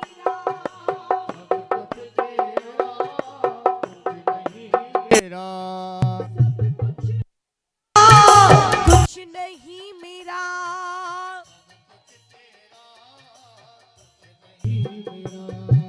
चिंता मन में बसा करे तेरी मूर्ति, उतारूं मैं गिरधर तेरी आरती। उतारूं मैं गिरधर तेरी आरती। उतारूं मैं गिरधर तेरी आरती। उतारूं मैं गिरधर तेरी आरती। उतारूं मैं गिरधर तेरी आरती। उतारूं मैं गिरधर तेरी आरती। मन में बसा करे तेरी मूर्ति, उतारूं मैं गिरधर तेरी आरती। वेद तेरी महिमा गाए संत करे ध्यान, नारद गुण गान करे छेड़ वीणा तान। वेद तेरी महिमा गाए संत कर ध्यान, नारद गुण गान करे वीणा तान। वेद तेरी महिमा गाए संत करे ध्यान, नारद गुण गान करे छेड़ वीणा अरे तान। वेद तेरी महिमा गाए संत करे ध्यान, नारद गुण गान करे वीणा तान। भक्त तेरे द्वार करते हैं पुकार। भक्त तेरे द्वार करते हैं पुकार। भक्त तेरे द्वार करते हैं पुकार। भक्त तेरे द्वार करते हैं पुकार। दास व्यास तेरी उतारी आरती। मन में बसा करे तेरी मूर्ति, उतारूं मैं भगवन तेरी आरती। कर्पूर गौरव करुणावतारम, संसार सारम भुजगेन्द्रहारम। ओ सदा बसंत भवन आल वंदे भवं भवानी कैतम नमामि। मंत्राल माला चतुर्ताल कायै, कृपाल माला चतुशिखराय। दिगंबराय दिगंबराय नमः शिवाय नमः शिवाय। त्वमेव माता च पिता त्वमेव, त्वमेव बन्धु च सखा त्वमेव। तुमेव वेद्यार्वणं तुमेव सर्वं मम देव देवा। गुरुर्ब्रह्मा गुरुर्विष्णु गुरुर्देव महेश्वरा। गुरुर्साक्षात् परब्रह्मा तस्मै श्री गुरुवे नमः। तस्मै श्री गुरुवे नमः। तस्मै श्री गुरुवे नमः। तस्मै श्री गुरुवे नमः। जली निषेधले कर्णं महापुष्पे देवादिवन्दनं महामन्त्र पुष्पाञ्जलि हरिः ओम मां जग्नेन जग्नमय जन्त देवास्तानि धर्माणि वर्धमान्यासन्नादे हरनागम महिमानः सञ्जत पूर्वेशाद्याः सत्यदेवाः। ओम राजाधिराजाय प्रजयसायिने नमो वयं श्रवणाय गुरुमहे समे कामान् कामकामाय मह्यं कामेश्वरो वै श्रवणो ददातु कुबेराय वै श्रवणाय महाराजाय नमः। ओम स्वस्ति साम्राज्यं भोज्यं स्वराज्यं वैराज्यं पारमेष्ठ्यं राज्यं महाराज्यमाधिपत्यमयं समन्तवनयाय ईशा सर्वभौमः सर्वायुकन्दादा प्रार्धादा पृथिवी समुद्रपर्यन्ताय एकनाटिति ततस्सवेश श्लोको विगीतो मरुतः परिवेष्टारो मरुतस्य वशन्गिरे आवीक्ष्य तस्य कामा प्रेरविश्वे देवा सभासदेति ओम विश्वदक्षरोत विश्वतो मुखो विश्वतो बाहुरत विश्वस्पात शम्बाहुव्यन्दमतिशं पतत्रे द्यावा भूमि जन्यन्नेव एकः ओम एकदन्ताय विद्महे वक्रतुण्डाय धीमहि तन्नो दन्ति प्रचोदयात् ओम कात्यायन्ये च विद्महे कन्याकुमारी च धीमहि तन्नो देवी प्रचोदयात् ओम नारायणाय विद्महे वासुदेवाय धीमहि तन्नो विष्णुः प्रचोदयात् नारायण सुगन्धपुष्पाणि यथा कालोद्भवानि च पुष्पाञ्जलिं मया दत्त्वा ग्रहण परमेश्वर। मंत्र पुष्पांजलिं समर्पयामि। सभी पुष्पांजलि अर्पित करें और एक एक प्रदक्षिणा करेंगे। सभी लोग अपने अपने स्थान पर एक एक परिक्रमा करें। यानि गानि च पापानि जन्मांतरी कृतानि च